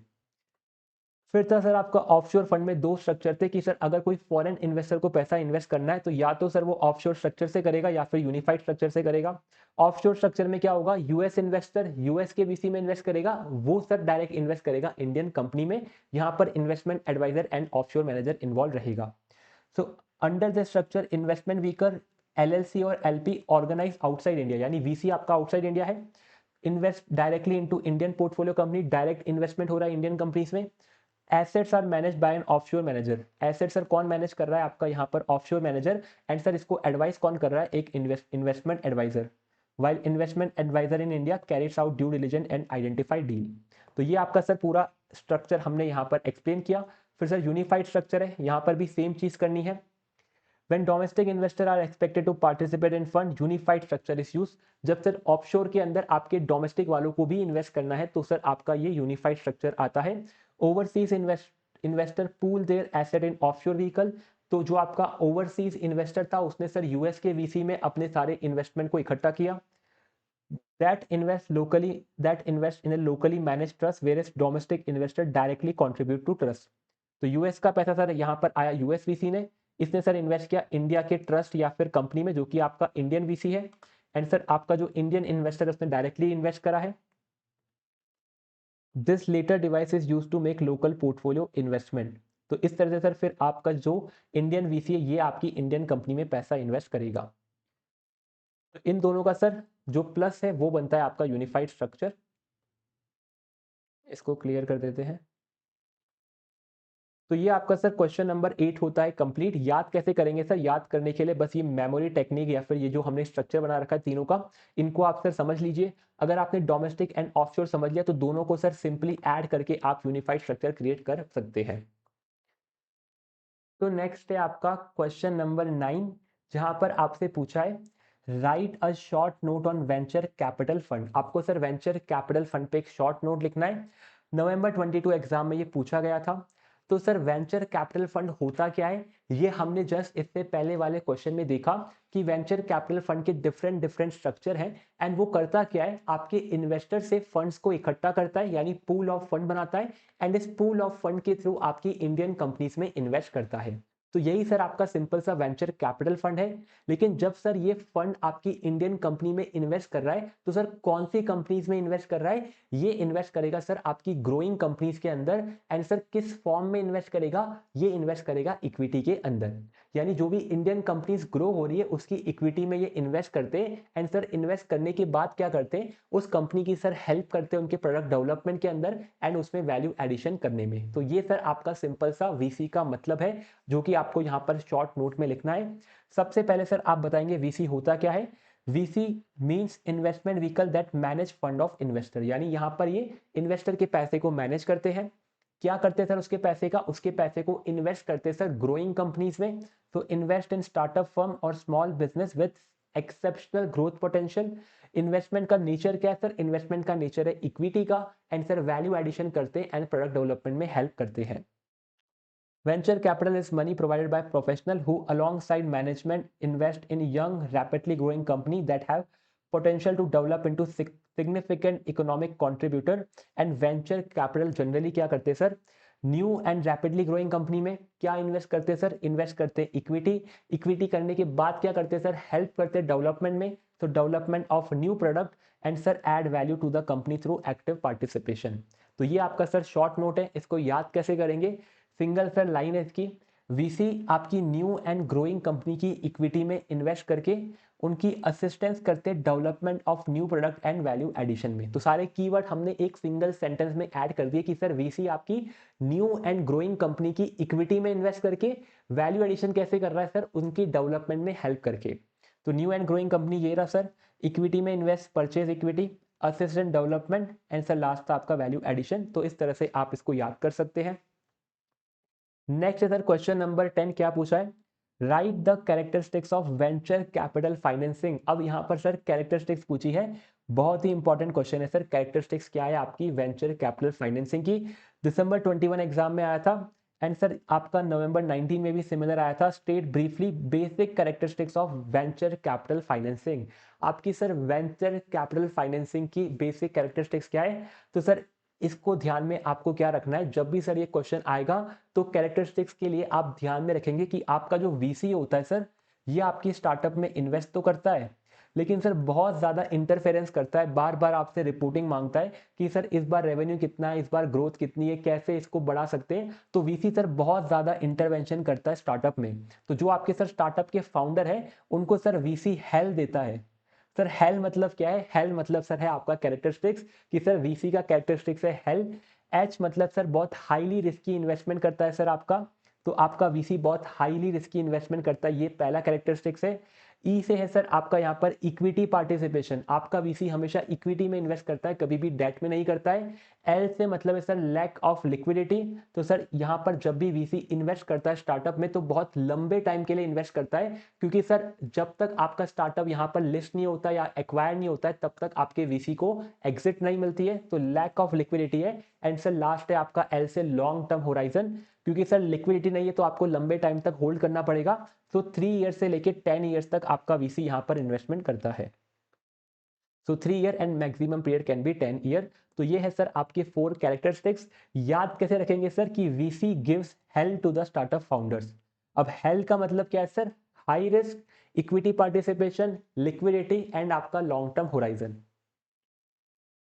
ये क्वेश्चन नंबर 10 है सर। अब चलते हैं नेक्स्ट क्वेश्चन पे। नेक्स्ट है क्वेश्चन नंबर 11, ये है sir explain advantage of bringing venture capitals in the company, May 18 में आपसे पूछा गया था। यहाँ पर सर आपको एडवांटेज बताने की सर वीसी के एडवांटेज क्या है।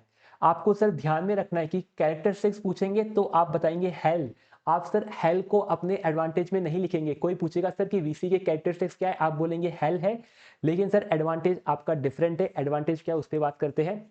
तो एडवांटेज के अंदर सबसे पहले आप बताएंगे कि जो आपका वीसी आता है सर वो लॉन्ग टर्म के लिए आता है। वीसी आपको क्या देता है एंड वीसी को क्या मिलता है, यही सर आपके एडवांटेज है। वीसी प्रोवाइड्स क्या करता है सर, लॉन्ग टर्म के लिए आपको इक्विटी देता है, तो ये आपका सर सबसे पहला एडवांटेज है। दूसरा एडवांटेज क्या है सर, वीसी आपको एडवाइस देता है बात बात पर, क्योंकि सर आप जब ऊपर बोल रहे थे कि वीसी बहुत इंटरवेंशन करता है, उस इंटरवेंशन का मतलब ही ये है कि सर वीसी आपको एडवाइस देता है, एडवाइस के साथ साथ कॉन्टैक्ट देता है, एंड सर अगर आपको एडिशनल फंडिंग चाहिए तो आपको एडिशनल फंडिंग भी देता है। तो वीसी सर आपको क्या क्या देता है, VC provides long term equity, आपको एडवाइस देता है, आपको कॉन्टैक्ट देता है, एंड सर आपको अगर एडिशनल फंडिंग की रिक्वायरमेंट है तो भी आपको वीसी देता है। यानी बहुत इंटरवेंशन करता है सर वीसी आपके बिजनेस में, एंड आपके साथ सर रिस्क एंड रिवॉर्ड भी शेयर करता है। तो वीसी आपको क्या देता है सर, 5 चीजें आपको वीसी देता है, वो आपको बतानी है। अब सर वीसी को क्या मिलता है, वीसी को सर मनी मिलता है। मनी कब मिलता है सर, जब कंपनी का आईपीओ आता है, तो वीसी सर आपकी कंपनी की आईपीओ आने में हेल्प करता है। तो जब हम लोग एडवांटेज की बात करेंगे तब आप क्या बोलेंगे सर, वीसी हमें देता क्या है एंड वीसी को मिलता क्या है। वीसी सर हमें दे रहा है यहाँ पर इंजेक्ट लॉन्ग टर्म इक्विटी देता है। इसके साथ साथ सर वीसी आपको प्रैक्टिकल एडवाइस देता है, नेटवर्क ऑफ कॉन्टैक्ट देता है, जो भी उसके कॉन्टैक्ट्स होंगे। आपको सर एडिशनल फंडिंग चाहिए तो एडिशनल फंडिंग भी आपको वीसी यहाँ पर देता है। And sir VC as a business partner आपके साथ रिस्क एंड रिवॉर्ड शेयर करता है। तो ये सब चीजें सर वीसी आपको देता है। अब वीसी को मिलता क्या सर, वीसी को मनी मिलेगा। मनी कब मिलेगा, जब कंपनी का आईपीओ आएगा, तो कंपनी की आईपीओ लाने में हेल्प करता है। तो venture capitals are experience in process of preparing a company for an initial public offering और फैसिलिटेट अ ट्रेड सेल। तो ये सर आपके वीसी के बेनिफिट है जो आपको ध्यान में रखने हैं। एंड कैरेक्टरिस्टिक्स अलग है, आपके बेनिफिट अलग है, इनको सर आप क्लियरली अपने दिमाग में रखेंगे। इनको सर एग्जाम में मिक्स मत कर देना, दोनों अलग अलग चीजें होती है। नेक्स्ट है sir question number 12, November 23 exam में आपसे पूछा था। क्या क्वेश्चन है, in deal structuring in many structure to facilitate the exit the venture capital may put a tag along clause. यहाँ पर बोला है कि डील स्ट्रक्चरिंग के अंदर जब वेंचर कैपिटल को एग्जिट लेना होता है तो वो एक टैग अलोंग क्लॉज ऐड करवाता है। What do you mean by that clause, तो हमें बताना है कि इस क्लॉज का मीनिंग क्या है। एक्सप्लेन डील स्ट्रक्चरिंग, हमें डील स्ट्रक्चरिंग भी एक्सप्लेन करना है। And exit plan to venture capital investment process, and हमें एग्जिट प्लान भी यहाँ पर एक्सप्लेन करना है। तो यहाँ पर सर 3 चीज आपको बतानी, पहला टैग अलोंग क्लॉज, दूसरा सर आपका यहाँ पर डील स्ट्रक्चरिंग, एंड तीसरा आपका एग्जिट प्लान। तो सबसे पहले बात करते हैं कि सर ये टैग अलोंग क्लॉज होता क्या है। तो टैग अलोंग, जैसा कि सर नाम से क्लियर है कि यहाँ पर आप लोग टैग अलोंग करने वाले हैं, यानी किसी को अपने साथ लेके जाने वाले हैं। तो वीसी सर किसको अपने साथ लेके जाएगा, तो इसके अंदर सर वीसी आपके प्रमोटर को साथ में लेके जाएगा। सर कैसे लेके जाएगा, तो सर इस क्लॉज के अंदर ऐसा होता है कि जब वीसी आपका एग्जिट लेगा तो आपके प्रमोटर को भी अपना कुछ पार्ट साथ में एग्जिट लेना पड़ेगा। So tag along clause means VC put the condition that promoter must sell a part of his her stake along with the VC। तो जब VC एग्जिट ले रहा है तो प्रमोटर को भी कुछ पार्शियल एग्जिट लेना पड़ेगा। अब सर इसका फायदा क्या है आपके VC को, तो sir generally tag along clause हम लोग इसलिए ऐड करते हैं कि सर अगर फ्यूचर के अंदर VC को अपने स्टेक को कोई बड़ी कंपनी को सेल करना है एंड इस बड़ी कंपनी को आपके स्टार्टअप को एक्वायर करना है। अब सर जो बड़ी कंपनी है उसको स्टार्टअप एक्वायर करने के लिए कंट्रोलिंग इंटरेस्ट चाहिए होगा। अब कंट्रोलिंग इंटरेस्ट तो सर वीसी के पास नहीं है, कंट्रोलिंग इंटरेस्ट हमेशा आपके फाउंडर के पास होता है।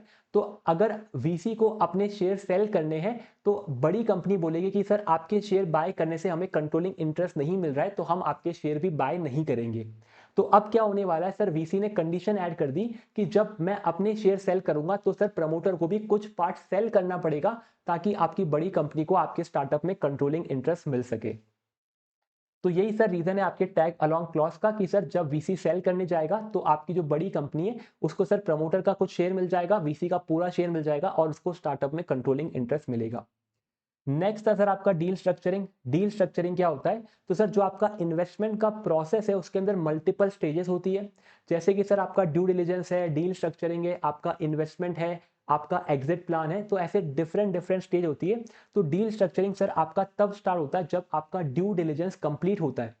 जैसे सर आपने चेक कर लिया कि सर जो भी बातें आपके फाउंडर ने प्रमोटर ने बोली थी स्टार्टअप की वो सब बातें सच है, तो आप जाते सर डील स्ट्रक्चरिंग के ऊपर, जहां पर आप डिस्कस करते कि सर आप कितना पैसा इन्वेस्ट करेंगे, कितना इक्विटी आपको मिलेगा, ये इक्विटी सर आपका कन्वर्टेबल होगा कि डेट के अंदर होगा। तो ये सब बातें आप डील स्ट्रक्चरिंग में डिस्कस करते हैं। So once the case passed through due diligence, it would now go through the deal structuring. Deal is structured in such a way that both party wins. तो हम इस तरह से इसको स्ट्रक्चर करते कि दोनों पार्टी का फायदा हो। In many cases, the convertible structure is bought to ensure that promoter retains the right to buy back the share. तो कभी कभी सर आप कन्वर्टेबल इंस्ट्रूमेंट भी इश्यू करते हैं ताकि सर अगर आपके प्रमोटर को बाय बैक करना है बाद में, तो वो कन्वर्टेबल डेट को बाय बैक करके आपके वीसी को एग्जिट दे सकता है। ये सर डील स्ट्रक्चरिंग है। नेक्स्ट है सर आपका एग्जिट प्लान। एग्जिट प्लान क्या होता है? तो जब वीसी आपकी कंपनी में पैसा इन्वेस्ट करता है, वो आपके फाउंडर से पूछता है कि सर मैं आज पैसा इन्वेस्ट कर रहा हूं, तो मुझे सर यहां से एग्जिट कैसे मिलेगी, यानी मैं अपना रिटर्न कैसे बनाऊंगा। तो सर यहां पर रिटर्न बनाने के आपके दो तरीके हैं। पहला तरीका है कि सर वीसी ने अपना स्टैक कोई थर्ड पार्टी को सेल किया। अब थर्ड पार्टी को कैसे सेल करेंगे? तो थर्ड पार्टी को सेल करने के लिए या तो आप अपना आईपीओ लेके आएंगे या फिर सर आप प्राइवेट प्लेसमेंट करेंगे। तो at the time of investing VC would ask promoter about exit plan. तो दो तरीके सर क्या है? पहला कि सर आपने थर्ड पार्टी को सेल किया। कैसे किया सर? या तो आप इनिशियल पब्लिक ऑफर यानी आपने जनरल पब्लिक को कंपनी को लिस्ट करा के सेल कर दिया, एंड प्राइवेट प्लेसमेंट यानी कि सर आपने कोई बड़ी कंपनी के पास गए, उनको बोला कि आपको ये स्टार्टअप खरीदना है, तो अगर उन्होंने हाँ बोल दिया तो आपने अपना स्टेक उनको सेल कर दिया। तो पहला तरीका सर आपका सेल टू थर्ड पार्टी है। सेकंड तरीका क्या है सर? सेकंड तरीका जो आपका प्रमोटर है वो आपको कमिटमेंट देगा कि सर अगर हमने ये टारगेट्स अचीव नहीं किए तो मैं आपके शेयर को बायबैक कर लूंगा। तो सर सेकंड तरीका है कि आपका बायबैक बाय प्रमोटर। तो promoter would give a buyback commitment, और सर जो बायबैक कमिटमेंट होगी कि सर मैं आपके शेयर को बाय तो कर लूंगा लेकिन किस रेट पे करूंगा, तो वो आपका होगा प्री अग्रीड रेट के ऊपर। In case exit is not happening in form of IPO or third party sale, promoter would buy back. In many deals, promoter buyback is the first refusal method adopted. That is, promoter would get the first right of buyback. तो या तो sir आपका promoter अपने targets को achieve नहीं करने की वजह से बायबैक ऑफर करेगा, या फिर सर आपका प्रमोटर चाहता है कि सर वीसी आपकी कंपनी को एग्जिट कर दे। तो अगर वो चाहता है वीसी अपनी कंपनी को एग्जिट करे, तो जब भी वीसी अपना स्टेक सेल करेंगे तो सबसे पहला राइट आपके प्रमोटर को है कि वो वीसी का शेयर बाय कर सकता है। तो promoter would get the first right of buyback. तो वीसी जब सेल करने जाएगा सबसे पहले प्रमोटर को बाय करने का ऑफर मिलेगा। तो ये आपका सर क्वेश्चन नंबर 12 होता है कंप्लीट। कोई सर इसका मेमोरी टेक्निक नहीं है क्योंकि पूरा कंसेप्चुअल क्वेश्चन था जहां पर सर आपको तीनों चीजों का मतलब एक्सप्लेन करना था। नेक्स्ट है सर आपका क्वेश्चन नंबर 13 जो कि सर मल्टीपल टाइम एग्जाम में एंड आरटीपी में आया है। Explain indicative risk matrix of each stage of funding for venture capital financing. तो हमें सर रिस्क मैट्रिक्स बतानी है आपकी ईच स्टेज ऑफ फंडिंग की इन वेंचर कैपिटल फाइनेंसिंग। तो बहुत अच्छा क्वेश्चन है सर आपका ये। क्वेश्चन नंबर है सर आपका ये 13। हमें सर बतानी है आपकी रिस्क मैट्रिक्स। अब सर रिस्क मैट्रिक्स आपको डिफरेंट स्टेजेस की बतानी, तो पहले आपको डिफरेंट स्टेजेस एक्सप्लेन करनी पड़ेगी। तो सर वेंचर कैपिटल फाइनेंसिंग में आपकी 6 स्टेज होती है। पहली स्टेज जो होती है आपकी उसको बोलते हैं हम लोग आपकी seed stage. And seed stage में जो आप पैसा रेस करते हैं ये आपका रिसर्च एंड डेवलपमेंट में जाता है। तो सबसे पहली स्टेज है आपकी सीड जहां पर आप पैसा रेस कर रहे हैं, रिसर्च एंड डेवलपमेंट पे जा रहा है। सेकेंड होती है सर आपकी स्टार्टअप। अब सर स्टार्टअप स्टेज क्या है? स्टार्टअप स्टेज के अंदर जो भी पैसा सर आप रेस कर रहे हैं ये जाएगा आपका प्रोटोटाइप बनाने में। अब सर प्रोटोटाइप क्या होता है? प्रोटोटाइप मतलब होता है आपका working model of your final product. यानी सर आप अपने आर&डी के थ्रू जो भी प्रोडक्ट अचीव करना चाह रहे हैं उस प्रोडक्ट को आप बनाना बिल्ड करना स्टार्ट करते हैं, एंड सर जैसे ही आप लोग ट्रायल करते हैं आपके प्रोडक्ट को बनाने के, उसको हम लोग बोलते हैं प्रोटोटाइप। थोड़ा क्लियर लिख देते हैं। इसके बाद सर थर्ड स्टेज आती है आपकी जिसको हम बोलते हैं फर्स्ट स्टेज। अब सर इस स्टेज में क्या होने वाला है? फर्स्ट स्टेज के अंदर आपका सर प्रोटोटाइप रेडी हो चुका है। अब सर आप यहां पर कमर्शियल प्रोडक्शन स्टार्ट कर रहे हैं। तो सर जब आप लोग फर्स्ट स्टेज के अंदर फंडिंग लेंगे तो आप किस लिए लेंगे? अपने प्रोडक्ट का कमर्शियल प्रोडक्शन स्टार्ट करने के लिए, अपने गुड्स का प्रोडक्शन स्टार्ट करने के लिए आप लोग फंडिंग लेंगे फर्स्ट स्टेज में। इसके बाद सर नेक्स्ट आती है आपकी सेकेंड स्टेज। सेकेंड स्टेज में क्या आप फंडिंग क्यों लेंगे? सेकेंड स्टेज में जो हम लोग फंडिंग या फाइनेंसिंग लेते हैं वो हम लोग हमारी वर्किंग कैपिटल रिक्वायरमेंट को फुलफिल करने के लिए लेते हैं, क्योंकि सर हमने प्रोडक्शन स्टार्ट किया है। अब प्रोडक्शन स्टार्ट होने के बाद हमें सर गुड्स को सेल करना है, तो हमें सर डेटर्स को एडवांस में सेल करना पड़ेगा, सप्लायर से हमें ट्रेड क्रेडिट लेना पड़ेगा। तो हमारी वर्किंग कैपिटल रिक्वायरमेंट को फुलफिल करने के लिए सेकेंड स्टेज पे हम फाइनेंसिंग लेते हैं। फिर सर फिफ्थ के अंदर आपकी आती है थर्ड स्टेज, एंड यहाँ पर सर आप क्या करते हैं, यहाँ पर सर आप अगेन फंड रेस करते हैं, लेकिन इस बार आप फंड क्यों रेस कर रहे हैं? अब सर आप अपने एक्सपेंशन के लिए फंड रेस कर रहे हैं। यानी कि सर पहले आप केवल एक सिटी के अंदर थे, अब आपको मल्टीपल सिटीज में ऑपरेट करना है या फिर मल्टीपल स्टेट कंट्री में ऑपरेट करना है। तो एक्सपेंशन के लिए जब आप फंडिंग लेते हैं तो ये आती है आपकी थर्ड स्टेज, को हम लोग बोलते हैं मेज़नीन फाइनेंसिंग। एंड मेज़नीन फाइनेंसिंग के बाद आपकी जो लास्ट स्टेज है वो है आपकी fourth stage. And fourth stage में जो आप पैसा रेस कर रहे हैं वो आप अपने आईपीओ के जो एक्सपेंस है उसको फुलफिल करने के लिए रेस कर रहे हैं। क्या सर फोर्थ स्टेज में मैं आईपीओ से पैसा रेस कर रहा हूं? नहीं सर, आप आईपीओ से रेस नहीं कर रहे हैं, आप सर आईपीओ के एक्सपेंसेस के लिए पैसा रेस कर रहे हैं। जैसे कि सर आईपीओ लाने के टाइम आपको इन्वेस्टमेंट बैंकर्स अपॉइंट करने होते हैं, आपको सर ड्यू डिलिजेंस करवाना पड़ता है, आपको सर बहुत सारे चार्टर्ड अकाउंटेंट्स हायर करने पड़ते हैं। तो सर जो आईपीओ के टाइम पे एक्सपेंस होते हैं उन सभी को फुलफिल करने के लिए हम जो फंड रेस करते हैं वो होता है आपका फोर्थ स्टेज, एंड इसको हम लोग ब्रिज फाइनेंसिंग भी बोलते हैं। तो ब्रिज फाइनेंसिंग मतलब सर आपके आईपीओ के बीच में एंड सर आपकी कंपनी के बीच में जो फंड्स की रिक्वायरमेंट है जो इसको ब्रिज कर रही है आपकी कंपनी और आपकी आईपीओ को, इसको हम बोलते हैं ब्रिज फाइनेंसिंग। एंड सर इसके बाद तो सर कंपनी का आईपीओ आ जाता है, एंड आईपीओ आने के बाद कंपनी को फंड्स की रिक्वायरमेंट कम होती है, क्योंकि सर जितने भी फंड्स की रिक्वायरमेंट है हम लोग मार्केट में नए शेयर इशू करके उसको फुलफिल कर सकते हैं।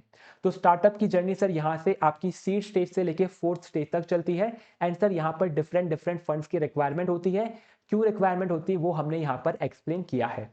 लेकिन सर आपने यहाँ पर रिस्क मैट्रिक्स तो बताया नहीं कि कितनी रिस्क रहती है, तो वो भी बता देते हैं। तो यहाँ पर हम थोड़ी जगह करते हैं। तो सर सबसे पहला आपकी जो फर्स्ट स्टेज होती है वहां पर आपकी रिस्क क्या है? आपकी सर फर्स्ट स्टेज पे रिस्क होती है एक्सट्रीम। यहां पर सर आपकी बहुत एक्सट्रीम रिस्क है, क्योंकि अभी आपने कुछ भी चालू नहीं किया, अभी आप रिसर्च एंड डेवलपमेंट कर रहे हैं। सेकेंड स्टेज में जब आपने प्रोटोटाइप क्रिएट किया है तो आपकी रिस्क होती है वेरी हाई। इसके बाद सर आपकी फर्स्ट स्टेज के अंदर रिस्क होती है सफिश हाई बोल सकते हैं इसको। थर्ड स्टेज आपकी जो सर फर्स्ट स्टेज है वहां पर रिस्क है हाई। फिर सर सेकेंड स्टेज में आपकी रिस्क होती है सफिशिएंटली हाई, एंड सर फिर आपकी थर्ड स्टेज में होती है मीडियम, एंड लास्ट में होती है लो। तो ये सर आपकी रिस्क मैट्रिक्स है। एक्सट्रीम्स के बाद वेरी हाई, फिर सफिशिएंटली हाई, फिर मीडियम एंड लास्ट में आपकी लो। ये सर आपकी डिफरेंट डिफरेंट रिस्क मैट्रिक्स है। चलते हैं आपके सर आंसर पे।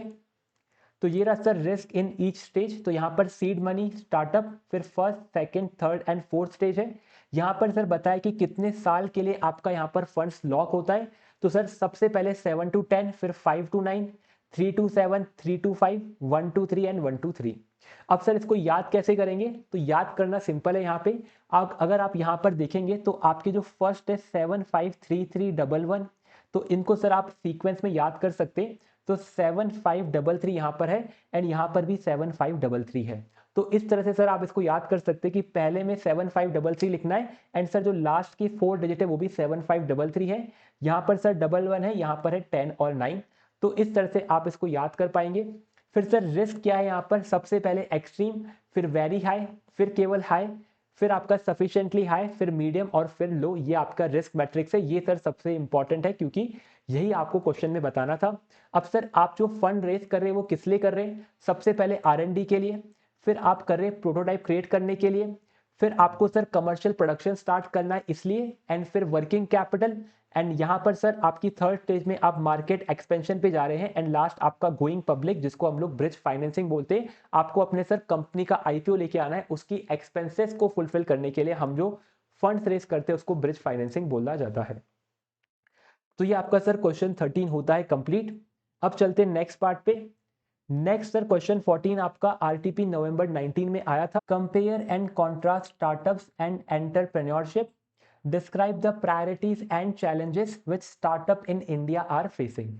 तो आपको सर स्टार्टअप्स एंड एंटरप्रेन्योरशिप को कंपेयर करना है एंड सर आपको बताना है कि क्या क्या प्रायोरिटीज एंड चैलेंजेस है आपके स्टार्टअप्स के इन इंडिया। तो सबसे पहले सर बात करते हैं कि आपके स्टार्टअप और एंटरप्रेन्योरशिप में क्या डिफरेंस है। तो एंटरप्रेन्योरशिप आपका एक वाइडर टर्म है एंड स्टार्टअप केवल उसका पार्ट है, क्योंकि एंटरप्रेन्योरशिप का मतलब होता है आपका बिजनेस एंड सर बिजनेस करने वाले बहुत सारे लोग हैं। हो सकता है सर कोई बंदा ट्रेडिशनल बिजनेस कर रहा हो आपके ट्रेडिंग का, मैन्युफैक्चरिंग का, एंड सर कोई बंदा आपका कोई इनोवेटिव बिजनेस कर रहा हो। तो इनोवेटिव बिजनेस को हम लोग स्टार्टअप में काउंट करते हैं एंड ट्रेडिशनल बिजनेस को हम लोग केवल एंटरप्रेन्योरशिप में काउंट करते हैं। तो सबसे पहला डिफरेंस क्या है सर, एंटरप्रेन्योरशिप एक वाइडर टर्म है एंड स्टार्टअप केवल उसका पार्ट है।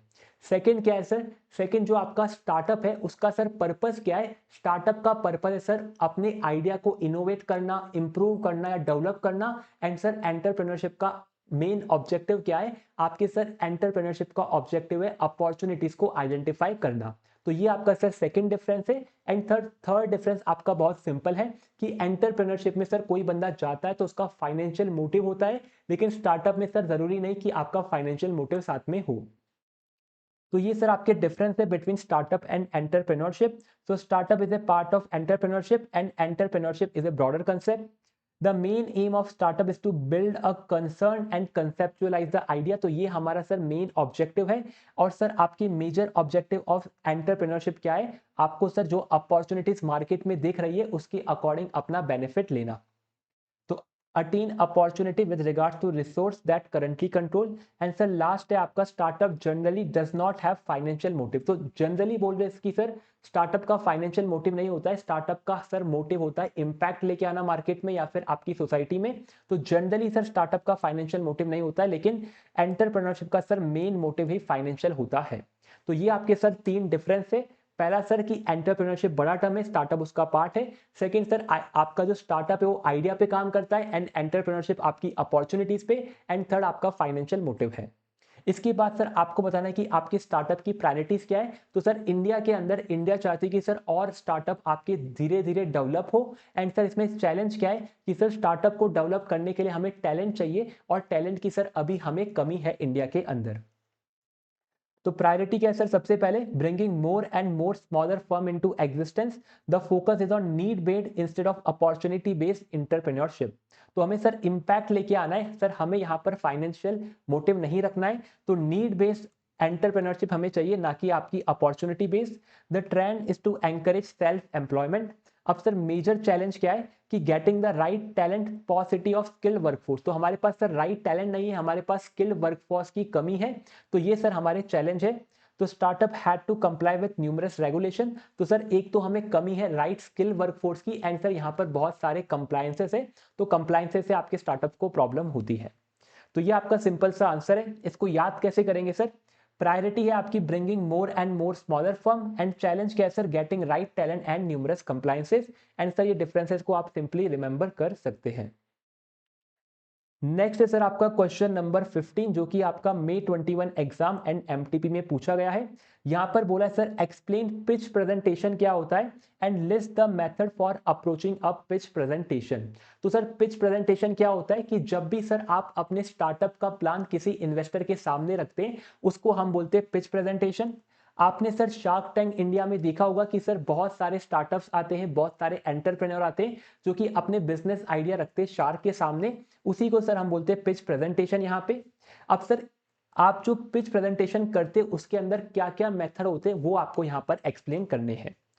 सिमिलर क्वेश्चन सर एमटीपी में आया था, during pitch presentation to convince the investor to put money in propose business, how promoter deal with following point. तो सर जब आप अपने इन्वेस्टर के सामने पिच कर रहे हैं तो आप फॉलोइंग पॉइंट को कैसे डील करते हैं, problem, solution and marketing sales. तो ये सर आपका क्वेश्चन है। सबसे पहले पिच प्रेजेंटेशन को एक्सप्लेन करना है कि सर यहाँ पर आप अपने इन्वेस्टर को इन्फ्लुएंस कर ले कि सर आप हमारे बिजनेस में पैसा इन्वेस्ट करिए ताकि सर आपका पैसा हमारे साथ ग्रो हो सकेगा। तो pitch presentation is a short and brief presentation up to 20 minutes to investor explaining about prospect of the company and why they should invest money। तो pitch presentation का पर्पस क्या है, इन्वेस्टर से आपकी कंपनी में फंड्स इन्वेस्ट करवाना and sir आपके investor को फंड्स क्यों इन्वेस्ट करने चाहिए वो आप यहाँ पर एक्सप्लेन करते हैं। जनरली सर आप यहाँ पर एक पीपीटी प्रेजेंट करते एंड पीपीटी में आप सब चीजें एक्सप्लेन करते कि ये हमारे नंबर्स है, ये हमारा बिजनेस मॉडल है एंड ये प्रॉब्लम हम लोग सॉल्व कर रहे हैं। अब सर पिच प्रेजेंटेशन करने के आपके डिफरेंट अप्रोच है। सबसे पहले जब भी आप अपनी पिच को स्टार्ट करते हैं, सबसे पहले आप अपना इंट्रोडक्शन एंड स्टार्टअप का इंट्रोडक्शन देंगे। तो सबसे पहला सर इंट्रोडक्शन, अपना और स्टार्टअप का इंट्रोडक्शन देने के बाद आप जाएंगे आपकी टीम के ऊपर कि सर मेरी टीम में कौन कौन है, मेरी कंपनी में सीएफओ कौन है, सीएक्सओ कौन है, सीईओ कौन है। तो आप फिर देंगे आपकी टीम का इंट्रोडक्शन। अब सर आपने इंट्रोडक्शन पार्ट कंप्लीट कर लिया, अब आप बताएंगे कि सर हम लोग कौन सी प्रॉब्लम पे काम कर रहे हैं। तो नेक्स्ट आपका प्रॉब्लम रहेगा एंड सर इस प्रॉब्लम का सोल्यूशन क्या है वो आप एक्सप्लेन कर देंगे। प्रॉब्लम हो गया सर, सोल्यूशन हो गया, अब आप बात करेंगे अपने बिजनेस के बारे में कि सर बिजनेस के अंदर फंड्स कहां से आएंगे, मार्केटिंग कैसे होगी, बिजनेस मॉडल क्या होगा। तो बाकी चीजें आप सर यहां पर डिस्कस करेंगे कि मार्केटिंग कैसे होगी, हमारे सर प्रोजेक्शन क्या है कि सर 1 साल में, 2 साल में, 5 साल में कितना रेवेन्यू या फिर कितना वैल्यूएशन हम अचीव करेंगे, हमारा कंपटीशन कौन है, बिजनेस मॉडल क्या है एंड फाइनेंसिंग क्या है। तो ये आपके सर डिफरेंट डिफरेंट अप्रोचेस हैं। अब सर इन डिफरेंट अप्रोचेस को याद कैसे करना है, तो याद करने का सिंपल सा तरीका है, आपको ध्यान रखना है कि फाइनेंसिंग के लिए बिजनेस प्रोजेक्शन का पिच मार्केट करना है। तो पिच के अंदर आप क्या करते हैं सर, फाइनेंसिंग करनी है सर, आपको आपको फंड्स की रिक्वायरमेंट है, तो फाइनेंसिंग के लिए जो भी आपका बिजनेस के प्रोजेक्शन है उसका पिच आपको मार्केट करना है। तो यही सर आपके सारे के सारे पॉइंट्स है। पहला सर आपका फाइनेंसिंग का, तो ये रहा आपका पॉइंट नंबर 9 फाइनेंसिंग। फिर है सर आपका बिजनेस, यानी सर आपका बिजनेस मॉडल क्या है। फिर आपका प्रोजेक्शन, तो ये रहा सर आपका बिजनेस मॉडल, ये रहा आपका प्रोजेक्शन या फिर माइलस्टोन। फिर आपको करना है सर पिच। पिच में सर पी से क्या है, पी से आपका प्रॉब्लम, आई से आपका इंट्रोडक्शन, टी से आपका टीम और टीम, सी से आपका सर कंपटीशन। तो पी आई टी सी हो गया आपका। फिर सर है आपका मार्केट करना, तो यहां पर आप करेंगे मार्केटिंग ऑब्लिक सेल्स। तो ये आपका सर तरीका है इसको याद करने का। तो आप पिच में क्या करते हैं सर, फाइनेंस लेने के लिए बिजनेस के प्रोजेक्शन का पिच आप मार्केट करते हैं। तो ये आपका क्वेश्चन 15 था। नेक्स्ट है आपका सर क्वेश्चन नंबर 16, जो कि आपका न्यू कंसेप्ट ऐड हुआ है। Explain steps for business succession strategy, हमें सर स्टेप्स बताने बिजनेस सक्सेशन के। And challenges faced in implementing succession planning, and sir challenges क्या होते हैं। तो सर स्टेप्स और चैलेंजेस बताने से पहले हमें आपका सक्सेशन समझना पड़ेगा कि सक्सेशन होता क्या है। सक्सेशन का सर सिंपल सा मतलब ये है कि सर आपकी कंपनी का नेक्स्ट सीईओ कौन होगा, आपकी कंपनी का नेक्स्ट मैनेजिंग डायरेक्टर कौन होगा, सीएफओ कौन होगा, यानी जितनी भी आपकी लीडरशिप पोजीशन है उसमें सर आपका जो नेक्स्ट पर्सन आने वाला है वो नेक्स्ट पर्सन कौन होगा, उसी को हम लोग बोलते हैं सक्सेशन प्लानिंग।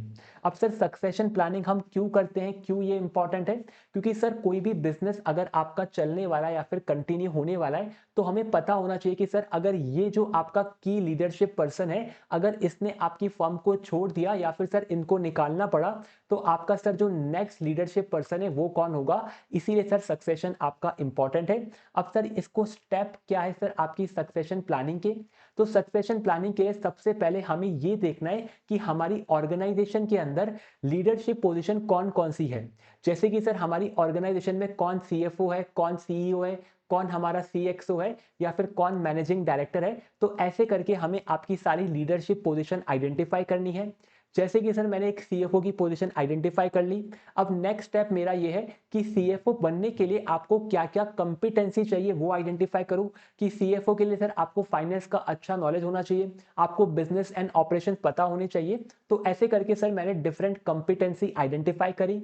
अब सर कंपिटेंसी आइडेंटिफाई करने के बाद थर्ड स्टेप मेरा ये होगा कि मेरी करंट ऑर्गेनाइजेशन में कौन कौन ऐसा एम्प्लॉय है जिसके पास ये सारी कंपिटेंसी अवेलेबल है, जिसको फाइनेंस का नॉलेज हो, जिसको बिजनेस का नॉलेज हो, जो कि सर लोगों को मैनेज कर सके। तो मैंने सर फिर आइडेंटिफाई करी कि मेरी करंट ऑर्गेनाइजेशन में कौन कौन से लोगों के पास कंपिटेंसी है। एंड लास्ट स्टेप है सर मेरा कि मैंने सक्सेशन प्लानिंग यहां पर डिफाइन करी। तो क्या है सर स्टेप आपके कि इवैल्यूएट की लीडरशिप पोजीशन की कौन कौन सी इंपॉर्टेंट पोजीशन है।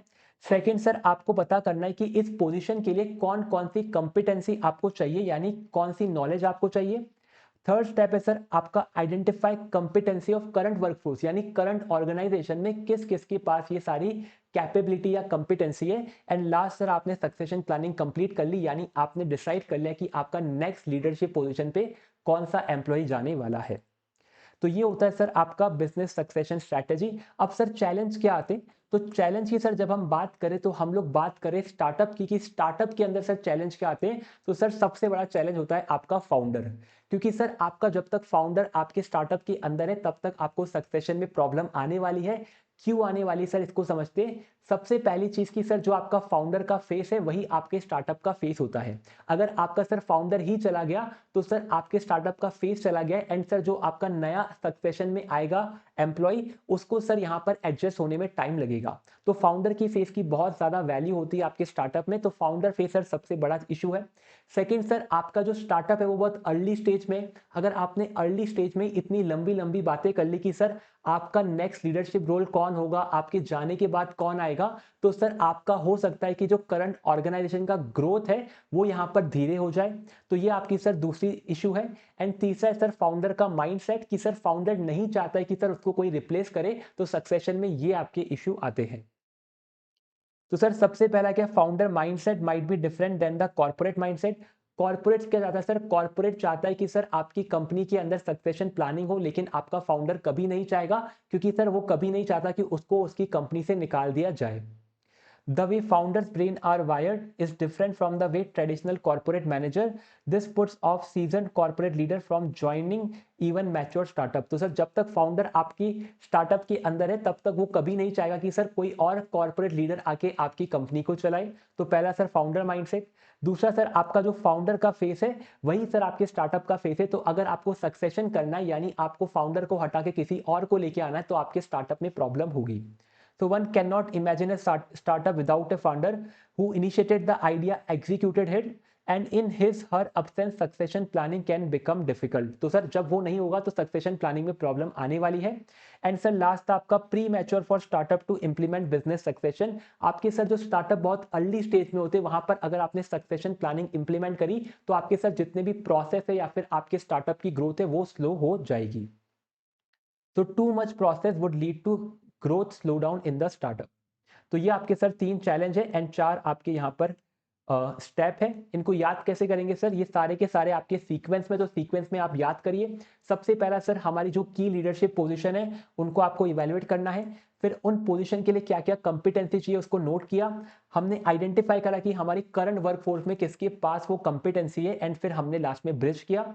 एंड चैलेंज में सर फाउंडर ही चैलेंज है सबसे बड़ा, फाउंडर का माइंडसेट हो गया, फाउंडर का फेस हो गया एंड आपका प्री मैच्योरिटी की सर आपका स्टार्टअप में सक्सेशन प्लानिंग ऐड करना बहुत ही प्री मैच्योर स्टेप है। एंड सर पहले आपको अपने स्टार्टअप को बड़ा करना चाहिए फिर आपको सक्सेशन प्लानिंग इंप्लीमेंट करनी चाहिए। तो ये आपके स्टेप और सर चैलेंजेस है। नेक्स्ट है सर आपका क्वेश्चन 17 जो कि आरटीपी और एमटीपी में आ चुका है। Succession planning is a good way for companies to ensure business are fully prepare to promote and advance all employ. तो सर यहां पर बोला है कि सक्सेशन प्लानिंग ये एंश्योर करता है कि आपका बिजनेस पूरा प्रिपेयर है जब भी उन्हें सर आपके एम्प्लॉयज को प्रमोट करना पड़ेगा लीडरशिप पोजीशन पे। Not just those who are at management और एग्जीक्यूटिव लेवल, तो केवल सर मैनेजमेंट वालों का प्रमोशन नहीं होगा, सभी एम्प्लॉयज का प्रमोशन होगा लीडरशिप लेवल पे। एक्सप्लेन द अबव स्टेटमेंट, इसको एक्सप्लेन करना है। सिमिलरली सर एक और क्वेश्चन है, why is there a need for succession planning in business. आपकी नीड क्या है सक्सेशन प्लानिंग की वो आपको एक्सप्लेन करना है। तो मोर और लेस सर यहाँ पर आपको सक्सेशन प्लानिंग की नीड और उसके एडवांटेज बताने हैं। तो यहाँ पर आप क्या करेंगे, सबसे पहले आप सक्सेशन प्लानिंग को एक्सप्लेन करेंगे कि सक्सेशन प्लानिंग में आप लीडरशिप पोजीशंस को आइडेंटिफाई करते एंड फिर आप आइडेंटिफाई करते कि सर आपकी करंट वर्कफोर्स या फिर करंट एम्प्लॉय में से कौन सा सर वो एम्प्लॉय उनकी पोजीशन को अज्यूम करने वाला है। तो ये आपका सक्सेशन प्लानिंग होता है। फिर सर आप बताएंगे यहां पर कि अगर सर आपका जो आज के दिन लीडर है या फिर सीएफओ है उसने अगर आज ही के दिन क्विट कर दिया, तो अगर आपने सक्सेशन प्लानिंग कर रखी है तो आपके पास एक नेक्स्ट सीएफओ ऑलरेडी टैलेंट की पाइपलाइन में है जो कि सर आपकी सीएफओ की पोजीशन अज्यूम करेगा। तो अगर करंट सीएफओ ने आज ही रिजाइन किया तो आपकी एक रिस्क आती है, इस रिस्क को आपने मिटिगेट किया या फिर आपने रिस्क को मैनेज किया है, तो सक्सेशन प्लानिंग आपकी रिस्क मैनेजमेंट में काम आती है। सेकंड सर आपका जो करंट सीएफओ उसने कुछ फाइनेंशियल फ्रॉड में इन्वॉल्व था तो आपने सर उसको निकाल दिया। अब सर करंट सीएफओ को निकाल दे तो आपको नया सीएफओ चाहिए। अगर आपने सक्सेशन प्लानिंग कर रखी थी तो आपको पता है कि नेक्स्ट सीएफओ कौन रहेगा, तो आपका सर यहां पर भी बेनिफिट है कि अगर आपने सीएफओ को निकाला यानी सीएफओ का रिमूवल किया है आपने, तो आपके पास नेक्स्ट सीएफओ ऑलरेडी अवेलेबल है। तो 2 पॉइंट हो गए सर कि सीएफओ ने खुद एग्जिट किया तो risk mitigation, and sir CFO को आपने खुद ने निकाला यानी आपने कॉस्ट रिमूवल किया। नेक्स्ट पॉइंट है सर आपका टैलेंट की पाइपलाइन बनी हुई है। अगर आपने सर सक्सेशन प्लानिंग अच्छे से किया तो आपको पता है कि सर कौन कौन से एम्प्लॉय आपके एलिजिबल है आपकी सीएफओ की पोजीशन के लिए, एंड आपके पास यहाँ पाइपलाइन बनी हुई है। जब भी सर पोजीशन खाली होगी लीडरशिप की तो आपके पास सर कैंडिडेट्स अवेलेबल है जो कि इस पोजीशन पे जाने वाले हैं।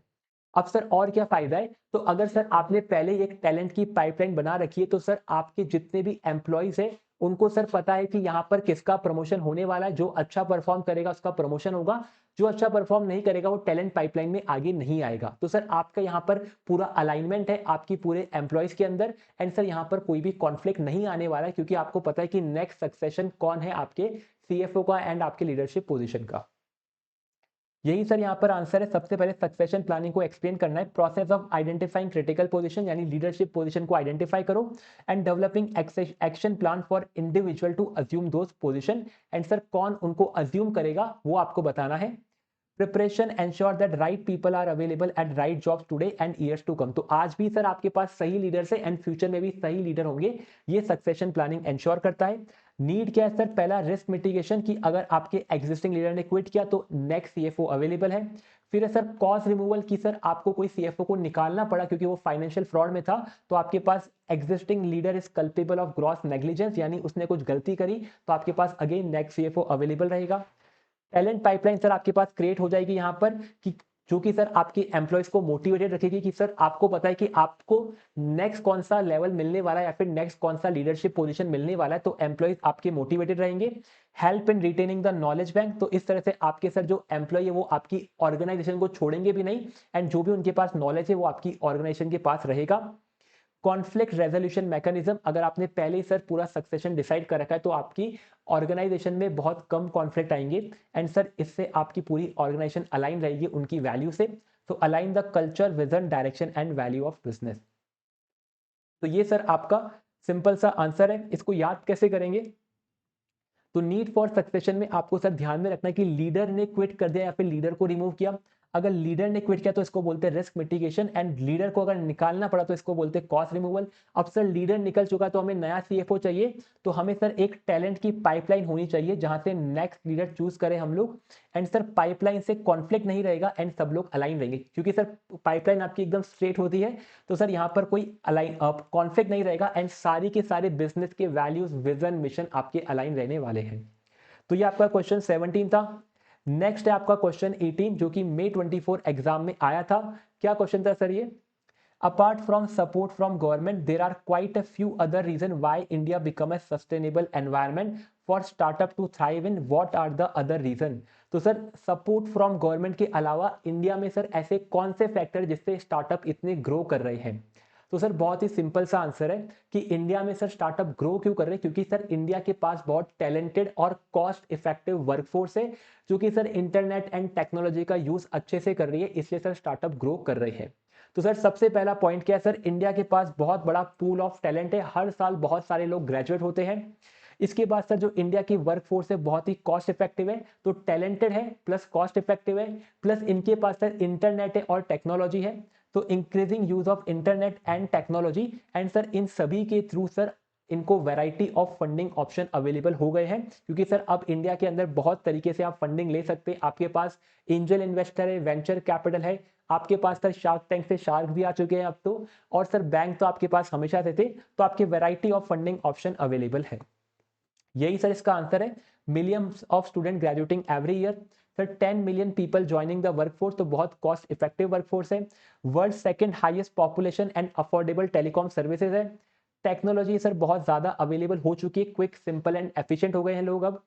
And sir variety of funding option, so earlier there were some traditional method available for acquiring fund for a new business which include borrowing from bank or borrowing from family, however this concept has now changed। तो अब sir पहले केवल bank ही available थे, अब sir बहुत सारे option है जैसे कि sir angel investor, venture capitalist या फिर आपके सीड स्टेज इन्वेस्टर।